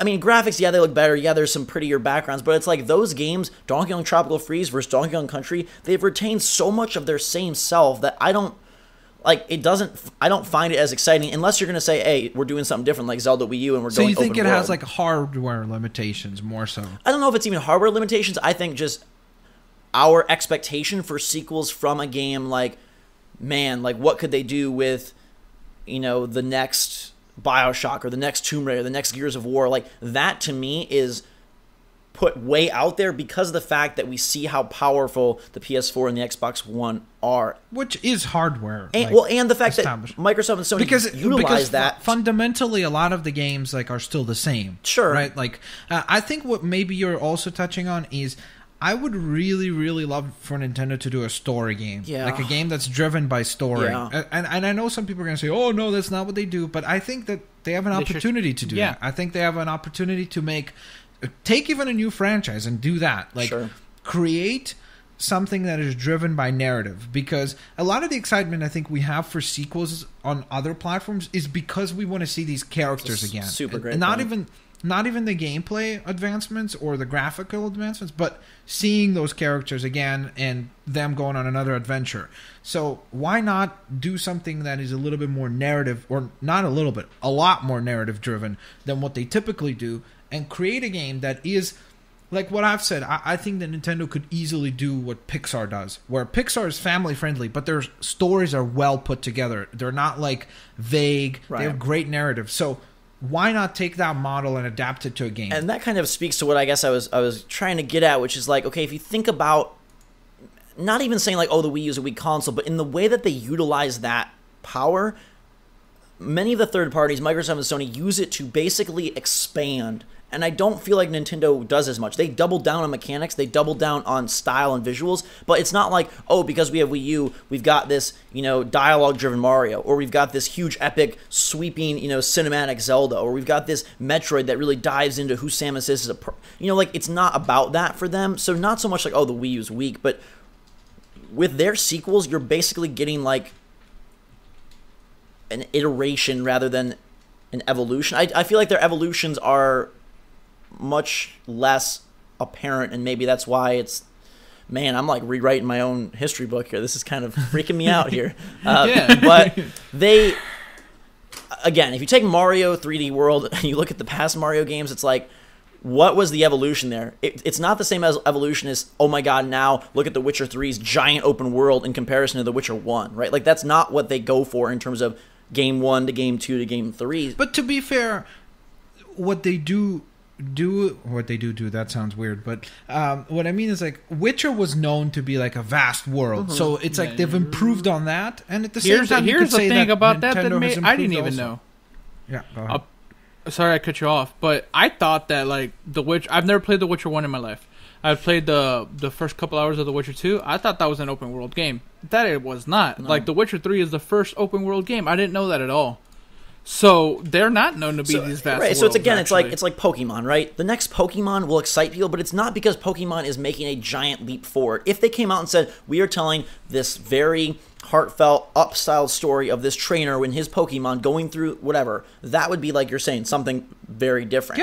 Yeah, and that would be huge. Imagine if they did something that is like narrative driven for Pokemon, but like do that. Like hey, you're a kid, you start up, but like have it much more like, in the style of the other big games that we see. Like have those cutscenes like where it's like really cool scenes of like the fights and such. Revamp maybe the fighting system, like so that you could say, hey, the Pokemon games on the consoles are different because the gameplay mechanics there are fundamentally different. Like don't do the rock paper scissors thing mechanics. Do something different. Maybe when you throw out a Pokemon, you control the Pokemon, right, and then you fight with the Pokemon itself, and you could pull them back or something like that. Make it more dynamic, and then that way you're not too worried about them being substitute products, but they'll be more complementary. It'll be like, hey, if you want this kind of experience, you go on the Wii U. If you want this type of experience, you go on the 3DS. Because there's some mechanics driven, which is great, but that to me doesn't inspire as much hype when you go and see like the big new Scalebound trailer or the big new Fallout 4 trailer. That will evoke emotions in you because of the spectacle. And when you see the new Mario trailer, like I want to play that game, sure I do, and maybe in the long run I like that game better than Fallout 4 or better than Scalebound, but in the moment at E3, in terms of when we're talking about reveals and what we'd like to see, like that Mario trailer with like like that music and like him jumping on the flag, like that's not. I think this is where Nintendo is Imagine failing. If that's how they started. This is the thing. It goes dun dun dun dun dun dun, and then he hops up, and all of a sudden it just goes. Woof, the camera zooms back, and you just see the Mushroom Kingdom, right? And then you're like Mario running across the field. We're tapping into, cool. I think, why they lose the current generation of kids is because you can be an assassin, you can be a hero, you can be a guy with superpowers. Nintendo games a plumber. Yeah, but they're so mechanically driven that it's like it's not conveying the spectacle that a lot of modern Xbox and PlayStation games give you, and that you can sell a vision on. Like if you go watch an Assassin's Creed trailer, whether that game turns out to be crap or not, like that trailer gives you like huge emotional. But the problem charge. with it, you see, then we get into weird territory where. Like, Assassin's Creed Syndicate was revealed. Right. And I'm sure we'll talk about it when we get to the third-party stuff. But we saw that, and there was a surprising amount of people that said, I'm not excited. Yeah, and a lot of people who said, I'm going to wait. I want to see the game come out first. No, I was surprised because it finally happened. It seemed like people were going to say that it will happen for years, but it seems like Unity has finally caused a good majority, not just gamers, but like general people saying, hey, I'm going to wait till it comes out, and then after that, I will make my decision.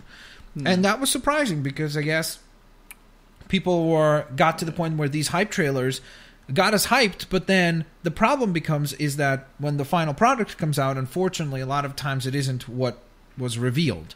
So it's almost like a double-edged sword, but that's where I think Nintendo could do exceptionally well, is that because we fundamentally know that the games are solid, they could do that thing.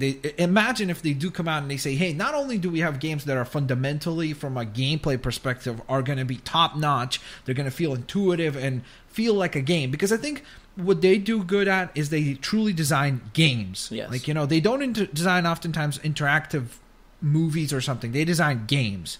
And if they then say, hey, and now we've got an added layer of narrative to characters that you could care about and grow fond of and want to see go on different adventures, it's, to me, it seems like a knock out of the park. And they have creative people there, so why not like accumulate a team of writers and say, hey, we want you to write something that is like, we're not saying that it has to be like gory and go away from their roots. Like that's not what I think it has to be. Still family friendly. But you could do like, look how well Pixar movies do, right? And you could, but like, give those characters some more emotion and depth, and then people will care about your franchises way more. Yeah, at least I think they will. Then these need to be brand new IPs because you can't have Mario talk, you can't have Link talk.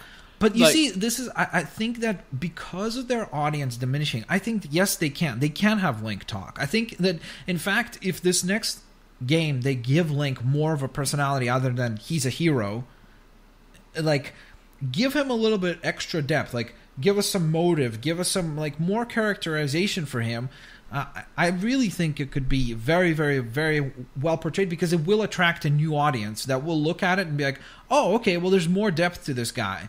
And, you know, you could even poke fun at things like, look, like how Marvel is self-aware of the fact, like with the Ant-Man trailer, they're like, oh yeah, that was a terrible name. Who came up with that? Like, Ant-Man, really?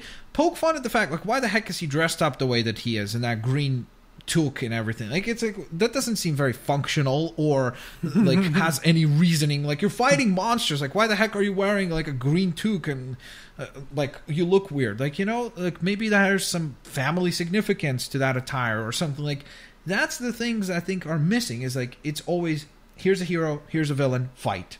And the experience in between that is great, but I think nowadays gamers want more. They want that narrative, and they want to be invested into the characters, and they could very easily do that because they have an incredible library of characters, and they have an incredible amount of minds who could maybe come up with new characters that could get a narrative experience. And maybe Zelda Wii U is a hint that they're at least dipping their toes in that water, because it feels like over the last 5-6 years they have almost gone so like game heavy. Like, if you think about Donkey Kong Country Tropical Freeze, Mario 3D World, Splatoon, Mario Kart, Smash Brothers, these are all games that are boiled down to their like 30-second loop of fun and nothing more. Like, no sweeping adventures.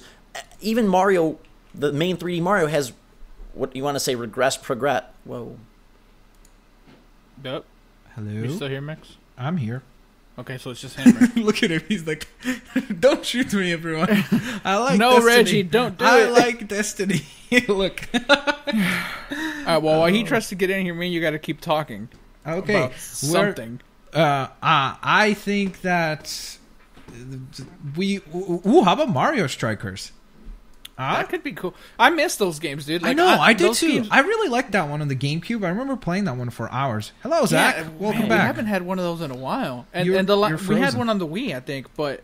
What game are we talking about? Yeah. Why is there two ghosts now? Yeah, you got to kick yourself out. What are we talking about? What game?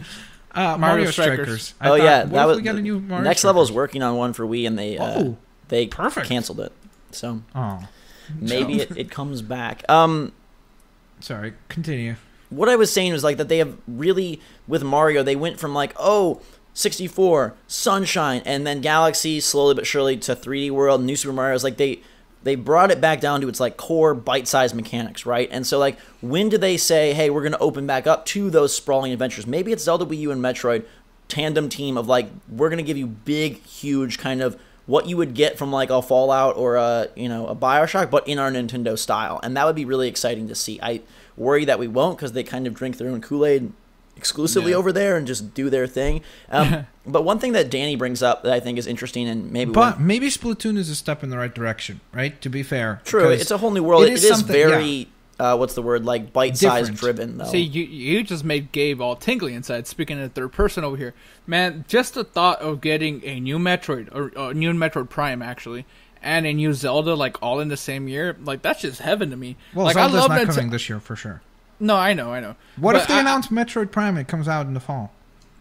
I seriously doubt. Yeah, like, again, I think their fall happy. is going to be. I think that what we can see from Nintendo this year, my prediction is probably Yoshi, Mario Maker, and Star Fox. I think those are the ones that are like.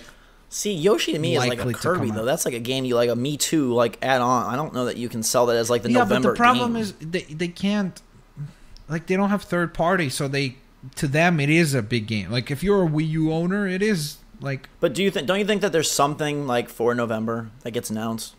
Like whether it's the Amiibo game, you think Star Fox? Well, what else? Like Metroid would be the only other big thing, right? Like Zelda got pushed.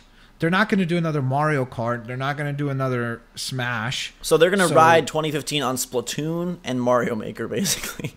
Splatoon, Mario Maker, Star Fox, Yoshi, and more DLC. Like, I think they'll do another Mario Kart DLC pack and another Smash, like 1 or 2 characters maybe, and maybe a map or something. Also, it's stuck on you again. I don't know what's happening today. Oh, well, I say it's that... Not stuck for me. What? Sorry. On my recording, it looks okay. Yeah, me too. Sorry. Okay. No worries. I think Mario Kart is tapped out of DLC because of the menus. Like, unless they're going to extend that screen? Like, they clearly had prescribed 2 new cups or 4 new cups, and then where do they? They're gonna have like I could just extend it. If you look at like that's what I thought too with like the Lego Batman game, because I'd look at the character selection. I was like, okay, so there's probably another layer, but they extended like 4 layers down. So okay, well, yeah, I personally think we get something new this year, just like I'm thinking with Sony and Microsoft, something that they announce and release. And Danny brings up in an email Yokai Watch, which is sort of like their Yokai Watch. Yeah, Yokai Watch. That is a phenomenon in Japan. Yeah, in Japan, which is basically like the new Pokemon. The new Pokemon. Well, it's not theirs, by the way, but it will be on their systems. Yeah, they're publishing it from Level 5. Yeah, but it's not their franchise. But I have to imagine it's a phenomena similar to Pokemon. Like, that's how big it is. It's not like Professor Layton or something, which is big as well. But it's like, this is huge. Like, it is a massive, massive, massive thing over in Japan, and they're hoping that it will translate. So that has to get a couple minutes of time.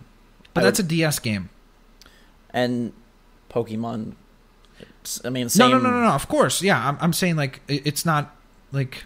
If you're saying that if we include like into their November month's DS games, then of course, I think there's going to be more stuff. But as far as Wii U, I really think it's probably going to end up being Star Fox, Yoshi, Mario Maker, and DLC.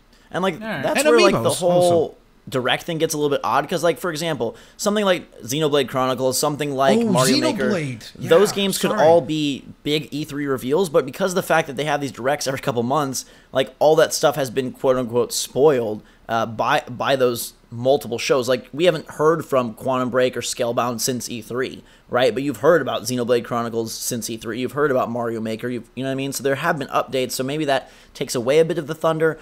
I still am super hopeful that they give us something new. Xenoblade, is that supposed to come out this year, or did they confirm it's next? It's out in Japan. So the idea. No, I know, but like they need to. Yeah, the idea is that it's supposed to come out this fall. That's going to be a huge game. Like, to me, I'm super psyched for that game. Huge for the Wii U. Yes, like, again, we have to put it into perspective. No, when I said no, it's fully in perspective. Like, okay, you really don't think that Xenoblade does great? Like, I think it does. Well. I don't know. I feel like it does well. I don't know if huge. I think selling a 100-hour JRPG is a hard sell. But look what they did with, like, when they released the new 3DS. What game did they use to like push the new 3DS? That was probably their it was ploy, Xenoblade, right? So I think them showing as much of it as they have, I think that one of the biggest proponents of the game, like on YouTube, Chugga Conroy, I think he's done like an incredible job of creating like a more English speaking maybe audience for that. So I don't know. I feel like that game is because of the small number of titles on the Wii U, I think it will be a big game for the Wii U, because again, it's that narrative thing that is missing right now on that platform. Like, we have to keep it in perspective. Like, if you're one of those people that owns a Wii U, and let's say you don't own a PS4 or an Xbox One yet, that's an experience you can't have on the Wii U right now. Like, there's nothing that compares to that, like, to be that kind of graphics and over the top and I just think if you look at like Mario Kart, Smash in November of last year, and then we assume Zelda in November of next year, you're going to go from November of 2014 to November of 2016 with nothing that has that critical mass. Like, whether it comes out this year or next March, I feel like they have to announce a new Mario, a new Metroid, a new IP, something massive that is going to capture. Well, new IP is not going to be massive because just of the nature of the way that the game industry. Yeah, but Destiny new IP was massive. That's different. That's very different. If Nintendo came out with a new character that was like, again, like Bowser's brother or Mario's brother or something. Well, but that's still like an extension of right. But what I'm saying is, your Destiny, the appeal is Bungie's extension of Halo, right? No, well, Halo has nothing to do with Destiny. No. But I'm talking about. You're saying Bowser's brother has something to do with Bowser. No, I understand, but I'm saying new IP wise, how do you drive sales by making a connection? And the connection with Destiny was like, we made Halo for the last century. I don't know. I mean, like, you see, I think they've tried to do the whole thing of like Toad Treasure Tracker. I think was them trying to like extend like existing IP. Like, you know, Toad was, as much as he's been like a fan favorite from like a small niche perspective, he's never been like a face, like, kind of one of their big key characters. They try to do it, and it didn't necessarily work out. I think sometimes when they do like the Yoshi Woolly World type of thing, it's also kind of like trying to push those characters more, but I really doubt that they could release a big new IP and like for it to be a mega hit. Maybe not right away. Like it could be, yeah, of course it could take time. I think that at this point, I think we have to just accept the fact that Nintendo's strategy is clearly way different to the other two. But they still want to make money. Yeah, of course, and they have. And they just posted just made money for the first time. I think that they are going to shift their attention to less games, more content for those games, like post-launch. And I think they're going to do the whole thing of like more amiibos, and then on top of that, from a financial standpoint, they have mobile. So, and they know that with that, like if they have 5 games coming out by 2017, they said, or 20, something like that, right? I don't remember what the quote was, but they're expecting to have 5 games within the next, let's say, year and a half or something on mobile.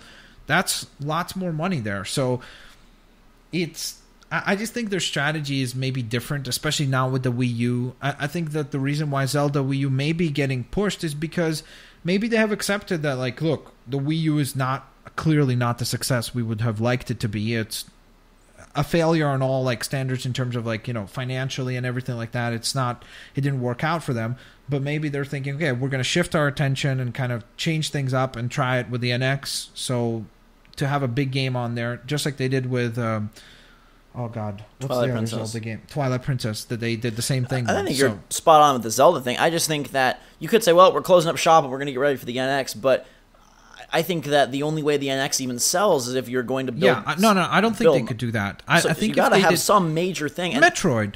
Yeah, okay, then Metroid it is, but something has to release that has a big critical mass appeal. Yeah, there's no way that they do...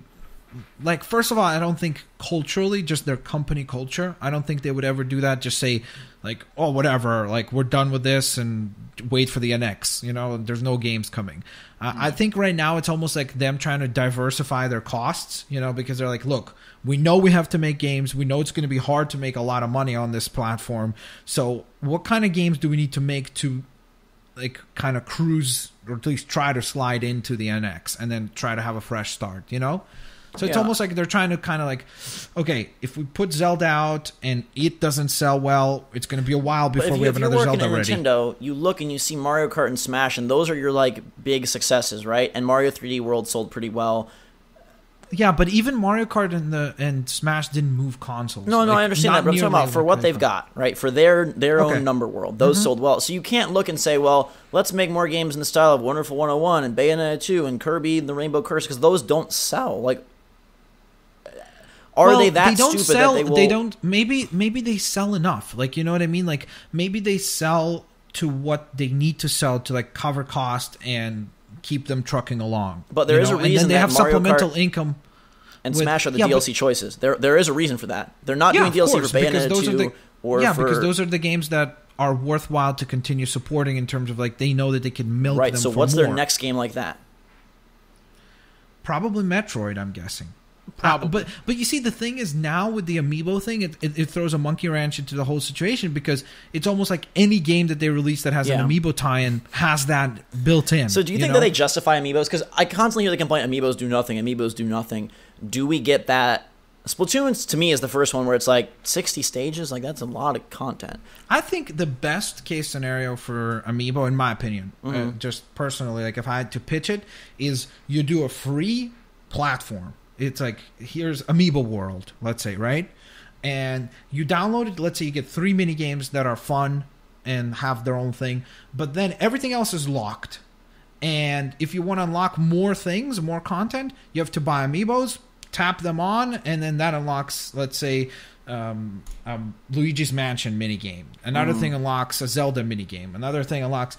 And that's what you do. Because I think that it's going to be interesting to see if they choose to go the route of Infinity and Skylanders and Dimensions and all the other ones that exist in this category of, here's a game, and then on top of that, you buy more pieces. Because I don't know how you have like a comprehensive game with all of these Amiibos involved. Especially because they said older Amiibos are still going to function.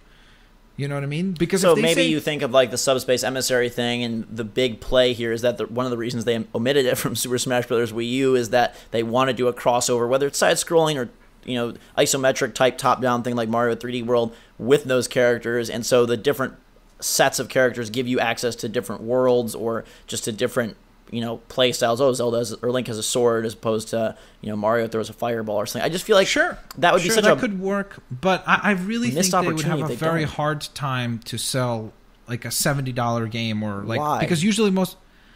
How can Disney do it and Nintendo couldn't? Or Skylanders? No. I'm not saying because of that. I think because of the way they presented Amiibo, for them to do that, they would have to backtrack and technologically, I don't know how feasible it would be for them to say all Amiibo work on this platform, because the thing that Disney Infinity does and like all these games is every game that comes out, all the previous characters work. Not Skylanders. All of them. Skylanders, same thing. You can take your characters. Yes, they do. The Swap Force ones can work in the subsequent games, and the Giants can work in the subsequent games. And yes, they all work with each iteration going forward.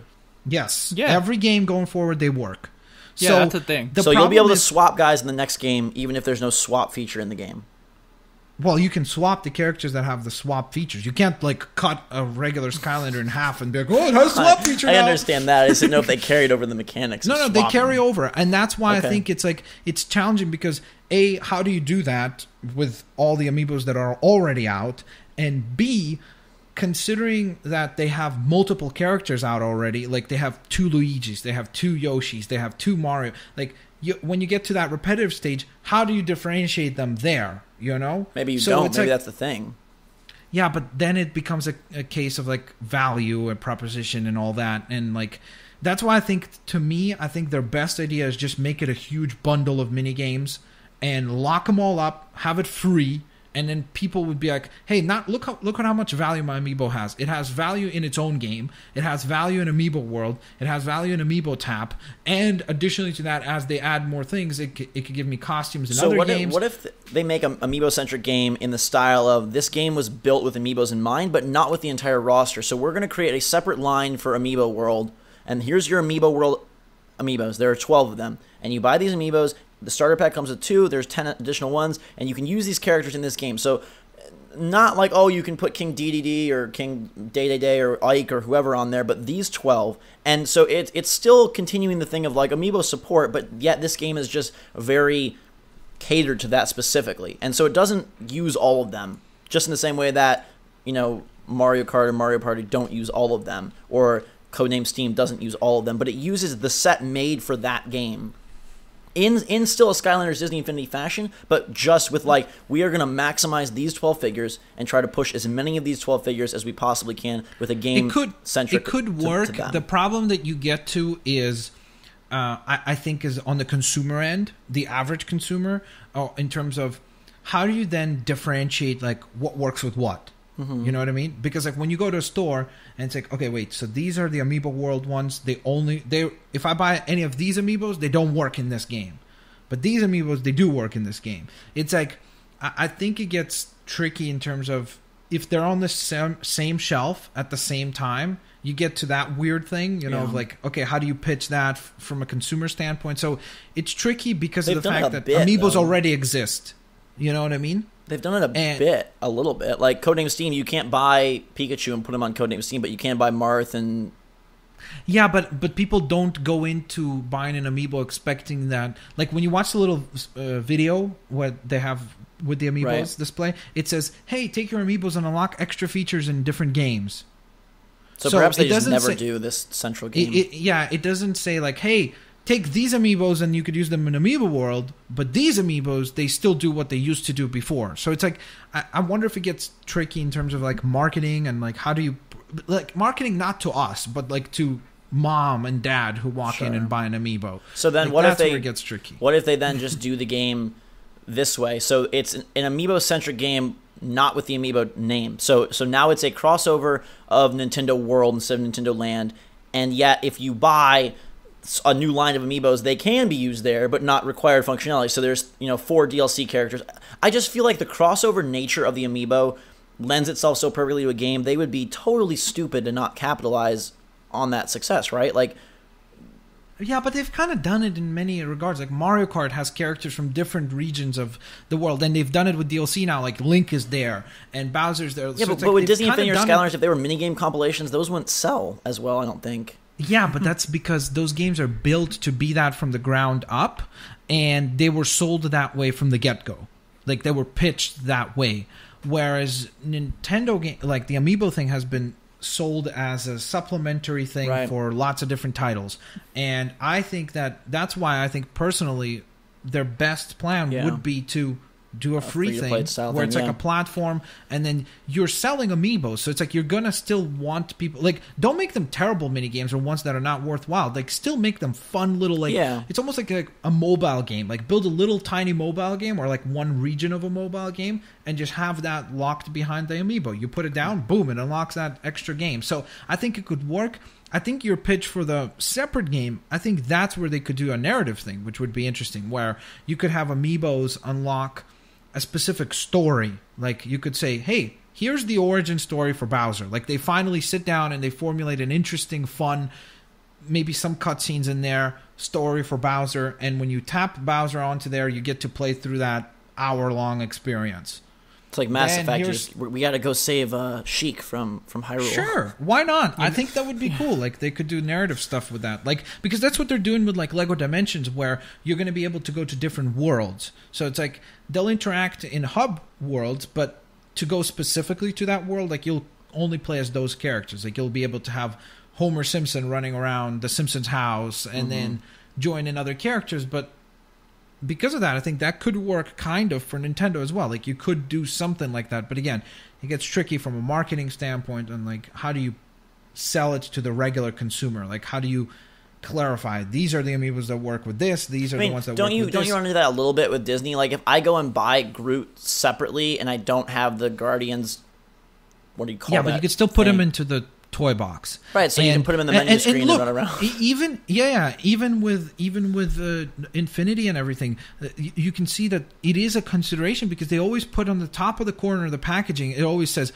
works with toy box, works with Guardians playset, works with Avengers playset. So it will indicate which one it works with. Same thing with Skylanders. When you buy a Skylander, it'll have a little tagline that shows check marks. Which games is this compatible with? Like, you can't take new characters and bring them to old games. Right. So parents would be aware of that. So you can see that it is a consideration, and they do think of that. And I just wonder, how do you do that with Amiibo and get around that? Speaking of considerations, we got to be considerate to the listeners. Sorry. Let's go to some emails. Liam, longtime fan reporting in from Vermont, or as I like to call it, Diet Canada. Max, is that accurate? Diet Canada? My question is very short and simple. How can Nintendo improve their online system and make it more modern? And this is something that they will be talking about. Their integrated online world or whatever, they have confirmed that's going to connect like PC, mobile, and everything. What do they call it? Designated systems, game systems.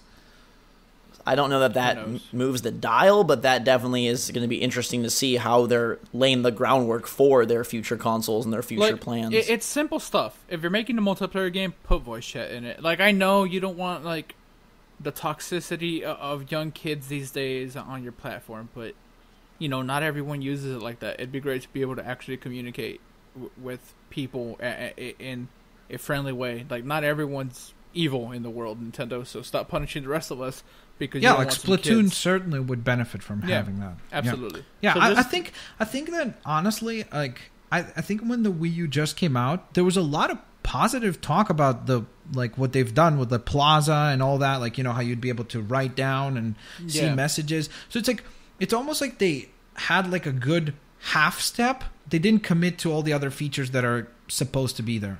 So I almost feel like they just need to extend to match the features of the others. And the only thing you get to, which will be interesting to see, is do they take the step of charging for online? Because they're the only ones that have online features but don't charge you for it. Like, Sony charges you for PlayStation Plus, Microsoft charges you for their thing. Could, let's say, Nintendo say, going back to the Amiibo thing, hey, buy this and you'll get Amiibo World for free, and you have to pay us $5.99 a month for using online features like voice chat and this and that and this and that. as it stands currently, they can't charge for it. But like you said, yeah, add all these other things. Yeah, if they add all the functionality of the other two, like the voice chat, the screenshots, the blah blah blah, whatever, but like then, all the other features, then But then, do you not let people play together for free?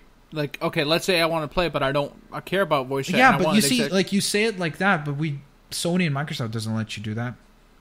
Yeah, but Sony and Microsoft have an infrastructure. I think the play here is that they're trying to set up for their combo system. You know, Iwata said in his little comments that NX is not viewed as the successor to Wii or Wii U. It's viewed as a separate entity. So I think that this integrated online, that statement right there is leading us to a handheld console combo unit, which is what the NX will be. And from that standpoint, I think that the online is more about the interaction between the piece of that console than it is like, hey, we're going to be like the next Xbox Live and bring millions of people Call of Duty. Like, to me, that ship has sailed, and I don't know that, I mean, how many games even have online on the Wii U or on Nintendo's entire history that you could justify? Mario Kart, like the big, like...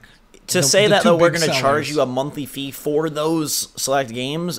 I mean, unless they have a reversal of course. The issue comes in that Nintendo doesn't have those third-party games that would require or like would support that like online functionality, right? Like they don't have Call of Duty, you know. No. So it's like, and that's a huge thing, like FIFA, right? Like I almost think that a lot of those online functionalities are almost like compensated for through third-party games on those other platforms. Like, as much as I think, yes, people play Halo and they play like Last of Us Online and stuff, most of the use from the online comes from FIFA, Madden, Destiny, Call of Duty, Battlefield, like all those other games that Nintendo doesn't have. So it's like, again, I'm saying like I understand why they would not be able to justify, but if they decide to upgrade their system to be on par with the other two, I don't see them not charging maybe some sort of a nominal fee, like maybe it'll be like $2 or $3 or something, just because $1.99 online plan.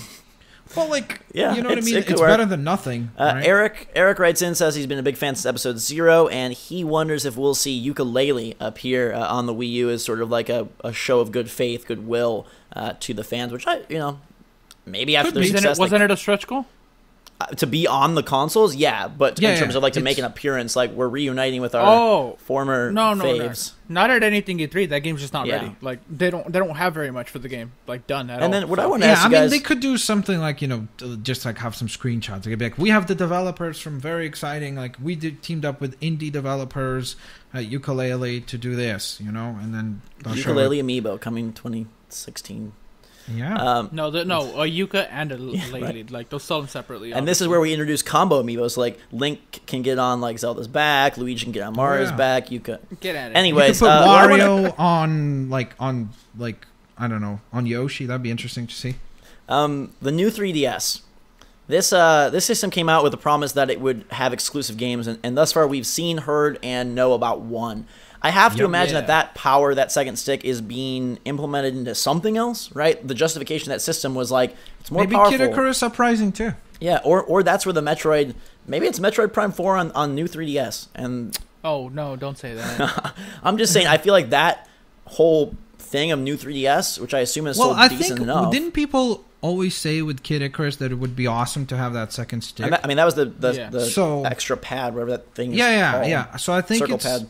It's an obvious, like, hey, here's a reason to do a second game, right? Or you do a 3D Mario on handheld, something, I just feel like that is going to be a part because they sold that to you back in February or March.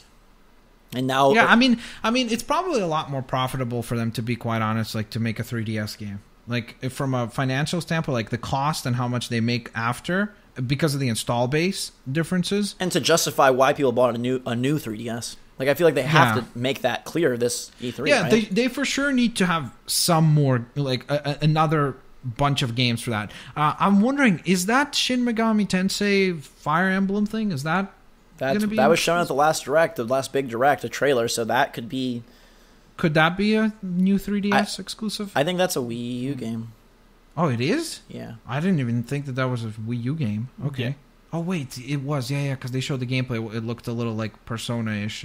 Yeah. Kevin kind of brings everything home, and it's interesting how this conversation has gone. He says, guys, I was just wondering what you would think of Nintendo not making consoles anymore.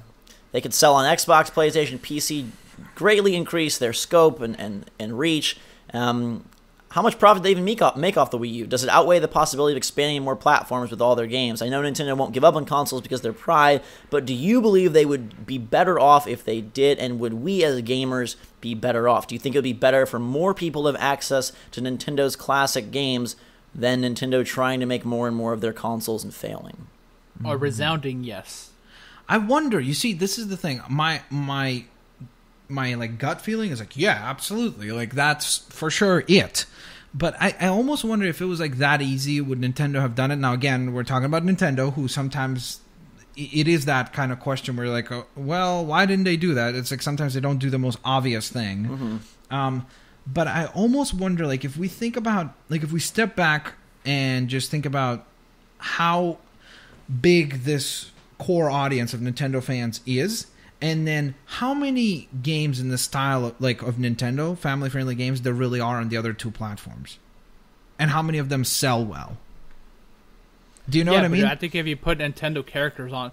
Like, let's say the next Zelda releases on both Xbox One and PS4, that thing sells. Really? That's what I was going to ask. It's like, if... Take Nintendo's current games, Pikmin 3, Zombie U, Wonderful 101, Mario 3D World. Those games... Not those. Well, hold on, they would be there as well. Those games released... Yeah, you can't just pick... Like, they won't be able to just publish, just this futuristic Zelda.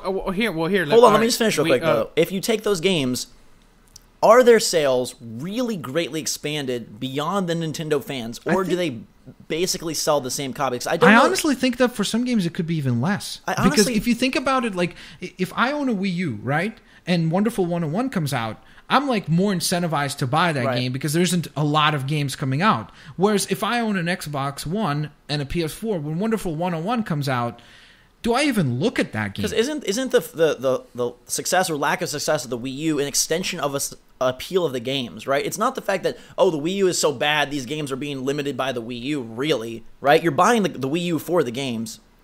So my thinking is, yeah, if you do that, you're still catering to the same core, because it's not that Mario and Zelda aren't... Look, if Mario and Zelda were that awesome, people would buy a Wii U, right? Like I honestly... why do you think there's 10 million of them? No, I understand, but then you sell but that's the thing. Same. That's the number then that is like... It is that hardcore about the Nintendo games. And remember... and that's 10 million, okay? So... Yeah, but those 10 million, they're not... that 10 million is the... people that will buy, like, for example, a lot of that number I think is supplementary consoles, where it's like I wouldn't prioritize the Wii U to be my primary console. It's Xbox and then a Wii U, or PS4 and then a Wii U. And so I think that what you're trying to get at is, does Zelda come out and sell 10 million copies? Without a doubt. Like, if it came out on the PS4 and Xbox One, yeah. But does Wonderful 101, does Pikmin, does even things like Mario Kart and Smash. Gabe sells those. Why do you think it sells good? Or because why I also think the other thing you have to remember is, like, as soon as we put them on those platforms, they instantly have to be compared to the other games that are of the same scope on those consoles. And that's what I want to touch on. But Gabe, give me your pitch on what? On why this works. Why wouldn't it work? Because because you're supposed to have the floor. Go. Because look, all right. Here's the thing. We're removing Nintendo consoles from existence. Right. We are not removing Nintendo's history from existence. Yes. So Zelda, Mario, Metroid, and any other franchise you want to think of that is still beloved by all these people, they still love it. Yes. Okay. Sure. It's not like the love for Nintendo's just gone because there's not a console. What about the people that don't love it? So if 10 million people love it enough to buy a console specifically for just these games, because they have no third-party support, and we know this. Yeah. So 10 million people are spending $300 just for a console. Imagine how many more would just buy the game for $60 if it's already on the console they already have. There's no way that a Zelda game comes out on Xbox One and PlayStation 4 and it doesn't sell like 10 million copies. There's just no way. Well, you see, the thing is, I think the first one, yes. Now, when it happens a second time, and when it happens a third time... And they're still great. They still Here's the point that I think is being But this unsaid. is the thing. I think then you start comparing it, like, when Zelda comes out, people, the general audience, looks at Zelda, and then they say, well, here's The Witcher 3. And they look at Zelda, and they say, well, here's Fallout 4. And that's fine. Yeah, but I don't know how much it holds up in the general audience's perspective. But I'm saying 10 million people love it enough already because they bought this console just for. But Gabe, here's my thing, right? On the Wii U, Zelda, Mario, Pikmin, these are receiving the equivalent of like Tomb Raider, Gears of War, Halo marketing focus and treatment. All of a sudden, if I don't know about marketing because these things do not have TV. Well, all I'm saying is in terms of their importance to the Wii U, if you slide these games over to another console, maybe not in competition in terms of even quality, but in terms of like just mindshare and space, is Microsoft going to really step up on stage and instead of focusing on Tomb Raider and Halo, be like, guys, Star Fox. And by the way, when you say this, past, let's say, year 3 of this happening, like first year, if let's say next year, right? I think even year Nintendo 1 says. I think year 1 they would make for a all huge their games, deal out of for it. all their games. Not for all their games, but they'll make a huge. But Gabe, Nintendo wouldn't deal. We're trying to think of this realistically. Nintendo can't just say we're abandoning consoles for Zelda once every 6 years. No. Okay, see, but here's the thing you're losing. All right, how much did Pikmin sell on Wii U? But what's the reason for that? Hold on. How much did they sell? Let's say 1 million. Okay. Right? I don't even know if that's a number, but let's say it's 1 million. They put it on Xbox. So it sold One 1 million. It sold 1 million. I don't know. It sold 1 million to its most hardcore of people who bought a console. Huge promotion because nothing else was around it. Oh, okay. God, let me finish. All right. So Pikmin. Let's say it sold 1 million. Right. They put the next one on Xbox One and PS4. You don't think it sells over 1 million? I don't know. Like it sells way over. Like this is. But you see, the problem here becomes this is the issue. Do people who own a PS4 and an Xbox One, if they didn't go out and buy a Wii U to play that game, are they really that excited about Pikmin or Star Fox? Because how many people are on the fence? Like, man, I really want to play these games, but I don't want to buy a Wii U because how do you explain it then that the people who weren't on the fence, 10 million people buy Wii U's, but only 1/10 of them decide to buy Pikmin? I think that's the thing. Well, that's just Pikmin. No, I think if you No, I'm saying this is the thing. I think if it happens, it could work without a doubt. Look, numerically speaking, they should sell more. Just from a mathematics standpoint, it does work out. But the problem becomes is I think they have very, very, very, very, very few franchises that could sell those kind of numbers. And I think that once they transition to those other consoles, then they're going to be compared to a much more scrutinized manner. Because they're going to be compared to, like, you're going to put Zelda up and like how a lot of people last year agreed that as awesome as Mario Kart is and as phenomenal as Smash is, a lot of that is due to nostalgia. A lot of that is due to those characters. A lot of that is due to the... Like, there's a reason why none of those games were considered for Game of the Year. You know what I mean? And here's my thing. Even though they got 95s, which is weird. Here's my thing. Worst case scenario, they sell the same. They're not going to sell less. Okay, because you're saying they have more to compete with, right?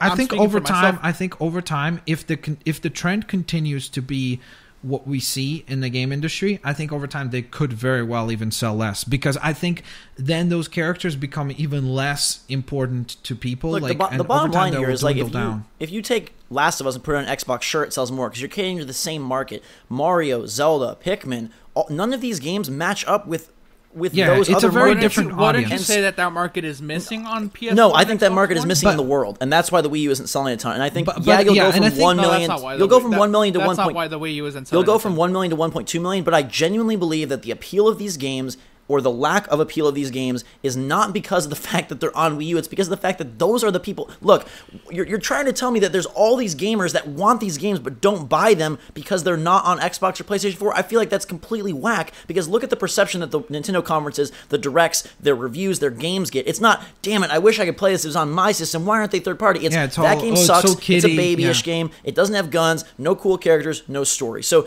maybe you go from 1 million to 1.2, but the loss you would lose on the hardware. And again, what are you losing? You're losing a lot. You're losing their... No, your hardware's already looked at. It doesn't matter. They're making money on that. Because, all right, the Wii U isn't unsuccessful because of the lack of the games, really.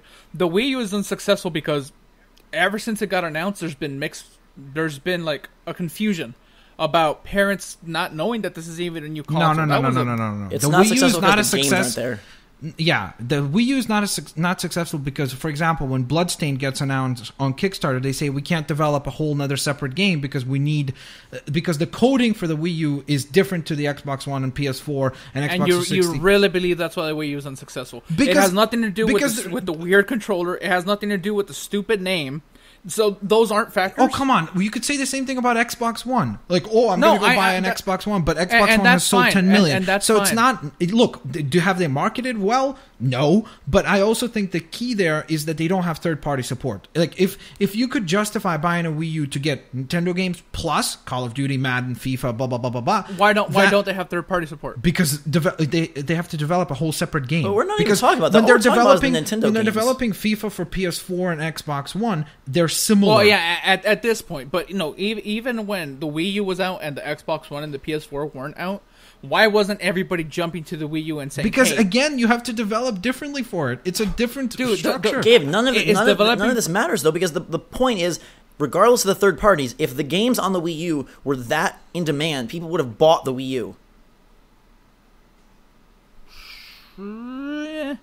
Because, remember, how many that's a people good point, too, spend... because, look, at its point, we've gotten to the point right now where people are willing to spend exorbitant amounts of money for something they really want. Like, look at the Apple Watch. Look at the iPhone every year. Cyclically, $600 people drop. Let's say if you have subsidized accounts with a provider, you're still dropping $300. So I think there's a lot more to the point that Zach raised about the fact that the marketplace, the way that it currently is, like, there's a reason why we don't see Banjo-Kazooie or a game like that come out regularly every year, like a family-friendly title, like a huge title, come out on other platforms. Like, it's almost always like the games that we could look to that are kind of Nintendo-esque are the games we mentioned before, like Skylanders, Disney Infinity, and Lego Dimensions. Like, those are kind of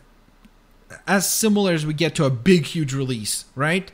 On those other two consoles. Like, we don't see Microsoft being like, oh yeah, we're going to be developing a 3D platformer that's going to cost us $200 million. Last E3, Nintendo released a graph showing how many 9 out of 10 or higher games they had, and that list was double, triple, quadruple that of the exclusives on the other platforms. If that isn't going to sell a Wii U, saying we have the highest quality games, to me that directly says that the kind of game, regardless of quality, is not wanted by the mainstream. Yeah. And therefore, transferring that around, as much as that pains me to say, I don't feel if they're on PC, Xbox, maybe you do get a movement started. Maybe some people are like, hey, I'm going to check this out because now it's available. But, yeah, if there was that market, why isn't Microsoft making, like, Halo Jr.? Or why isn't Sony making, Last of Us Babies?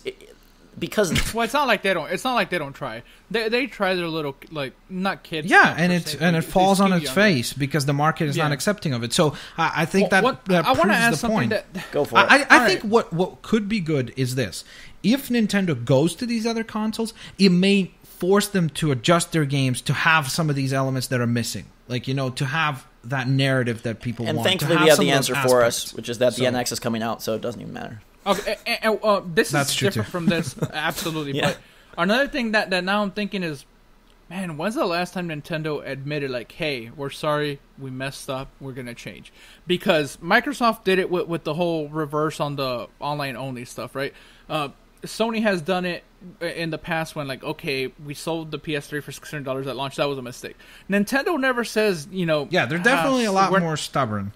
Yeah, Nintendo's super stubborn, right? Because every E3, right, like, I remember, like, last year, Jeff Keighley talking to Reggie or whatever, saying, like, hey, like, what's going, how do you feel about your lineup? And they have to know their lineup isn't strong right now. They know but then Reggie sits there and says, man, I believe our lineup is, really strong for our audience. Well, like, be quiet. okay, like, do you expect an executive? Like, no. It's like if Phil Spencer comes out this year and says, guys, our entire Xbox One launch model was a complete failure. Like, he's not going to say that either. No, so not to that it's extent, like an executive is but not allowed to say. It's a publicly traded company that it creates a lot of fear. I think the way that he'll answer it is the politically correct way of, I think our lineup of exclusives on our model is very strong and can compete with the other two brands on the market. So which is fair. Complete BS, and they can't say it, and I understand that, but you can do something about it. Like Microsoft couldn't say like, "Hey, we messed up with this.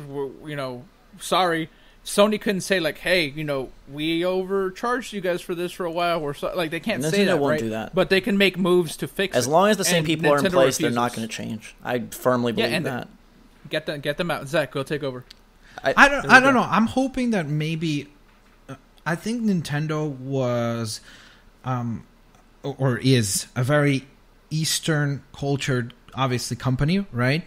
But I think with them looking at their numbers and the trend of the West being the thing that supports them, you know what I mean? From a financial perspective, everything you look at, 60% of Amiibo sales are in North America, in the US and in Canada. I'm not sure if Mexico was counted in that, but that's where the thing that has turned them around to be profitable, that's what's like selling. You know what I mean? So it's like, for sure. I think that with that in mind, maybe now there will be steps being made to Nintendo of America having more say in terms of how things are presented, how marketing is done, how certain launches are done, and so on and so forth. Because if that happens, I think maybe they could kind of like turn a corner, and but isn't that just Reggie then? And modern. The way he talks and thinks and interacts, unless he's just being like handcuffed to a script, it feels like he is like a cartoon character in comparison to the other guys. Like Phil Spencer's like, look, gamers, we know what you want. Boom, boom, boom. Here's what we're gonna do. Reggie's like, we've got the greatest lineup of character. Like just his entire MO. Yeah. They're speaking to a totally different space. I mean, let's before we wrap this up, let's get down to like realistic what we think is going to be at E3. Just one by one, give me like 3 or 4 predictions for what Nintendo has at their show. For sure. Yeah, like you think. No pie in the sky ideas anymore. Amiibo. Like more Amiibos, obviously, like announcing other new Amiibos and talking about the financial success. Star Fox. And I don't know if Metroid is for sure there. I'm going to say Metroid. I'm going to say, because I feel like they have to have Metroid for Wii U. Okay. I think Metroid Prime 4, or maybe it won't be called 4. Maybe it'll be like, because, the number 4 and everything. It could be something else. We're allowed to steal each other's stuff. Go for it, yeah. I have 3. Yeah. But same 2 as Max. There's going to be Amiibo. Star Fox is a for sure thing. And then, like, Mario Maker, I think they got to give that thing a push because no one cares about it as it stands. And it looks like a really interesting idea, but no one cares. And I think they got to make people care somehow. I think that Pokken Fighter, Paper Mario, and Diddy Kong Racing 2 are the 3 big Wii U games that are new and shown. I like how we all have a different amount of risk. Like, you went all risk, all games that haven't been confirmed. And I went half and half. I think Metroid makes an appearance on the new 3DS, and I think they show a closing Zelda trailer, spiel, whatever. And then it says I think they don't mention Zelda the whole time, and it scares me. I don't know why. I have a feeling they just don't want to mention And then Zelda. I think Amiibo get a central focus, again, justifying their existence. But, I mean, see, like, they have shown so much. Like, last year they talked about Mario Maker. Last year they talked about Xenoblade. Last year they talked about Star Fox. So there has to be some segment of the show that is new. Like, no matter how dumb we think they are, like, I cannot believe, and if I walk out of there Tuesday morning and literally all they do is rehash what we heard last year, I mean, you guys will have to console me for a few hours, but they have to have something brand new. And that's where I think that maybe some of these rumors of Diddy Kong Racing 2, Paper Mario come to fruition. Maybe the Pokken Fighter thing is a big deal. Maybe a new Pokemon game.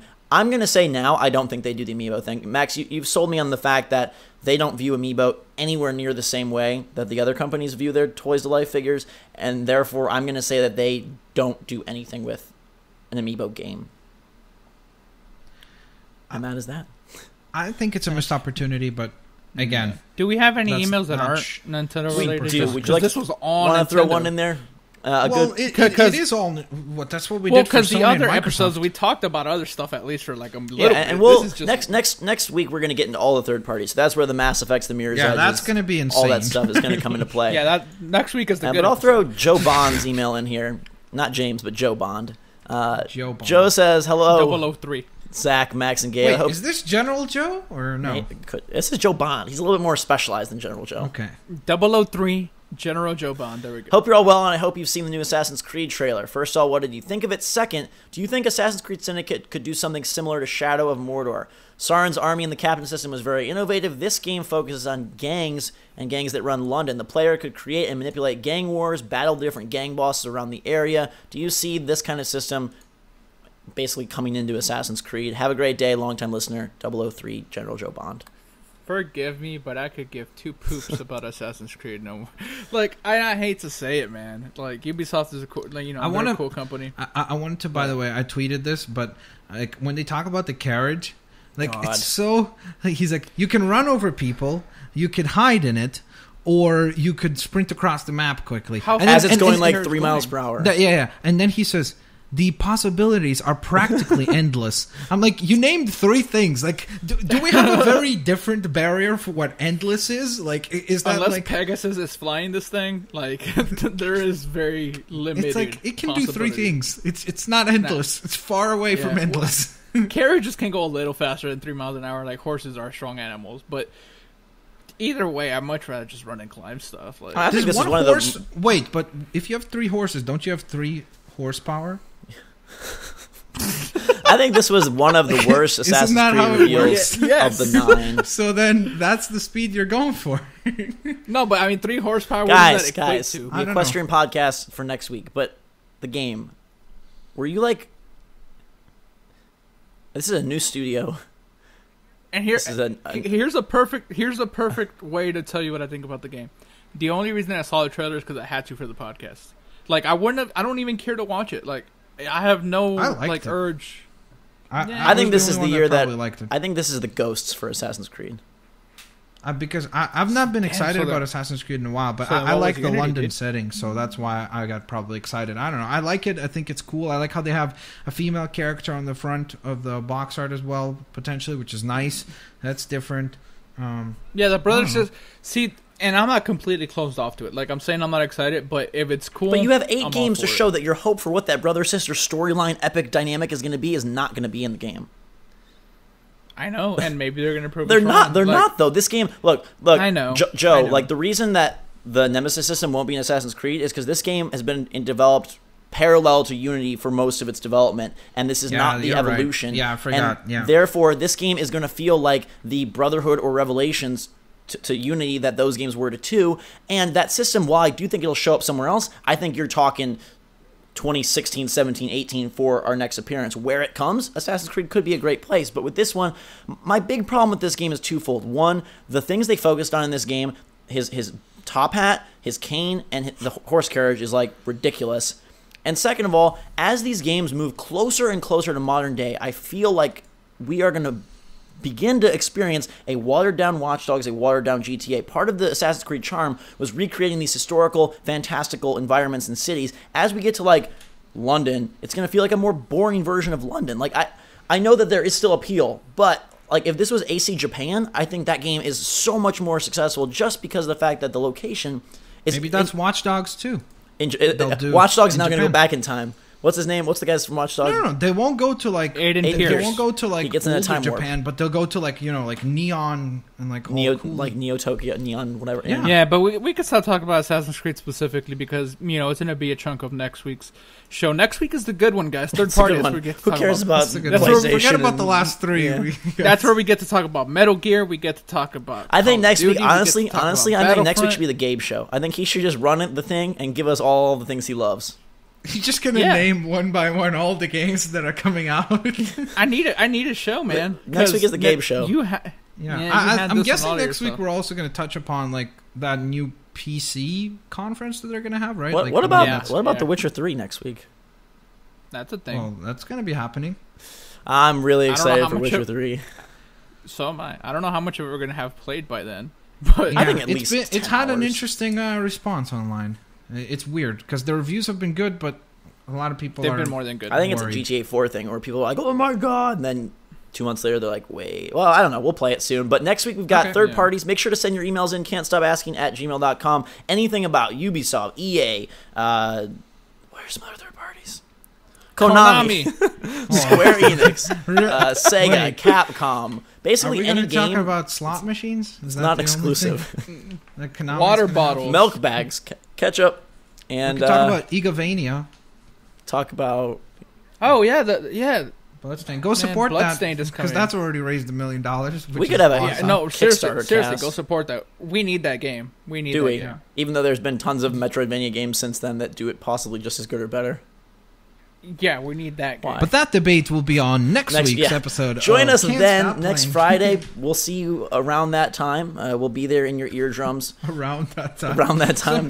Sometime on a Friday. Sometime on a Friday, you'll find yourself listening to the show about third parties. And until that time, guys, thanks for listening to Nintendo and Girls. We're like Assassin's Creed. We feature both you guys prominently in our outros. Follow Max, twitter.com/blitzwinger. Follow Gabe, twitter.com/volatile. Follow me, twitter.com/ghostrobo. I gotta say, I'm surprised that I talked my hype way down from critical mass at the start of the Nintendo show, should. all the I'm way proud of down you. to whatever. Yeah. So now. Tweet at NFL and just tweet them. God. Let Tom play. Just say, hey, let Tom play. Yeah, let him That's play in his pool while And- he's suspended.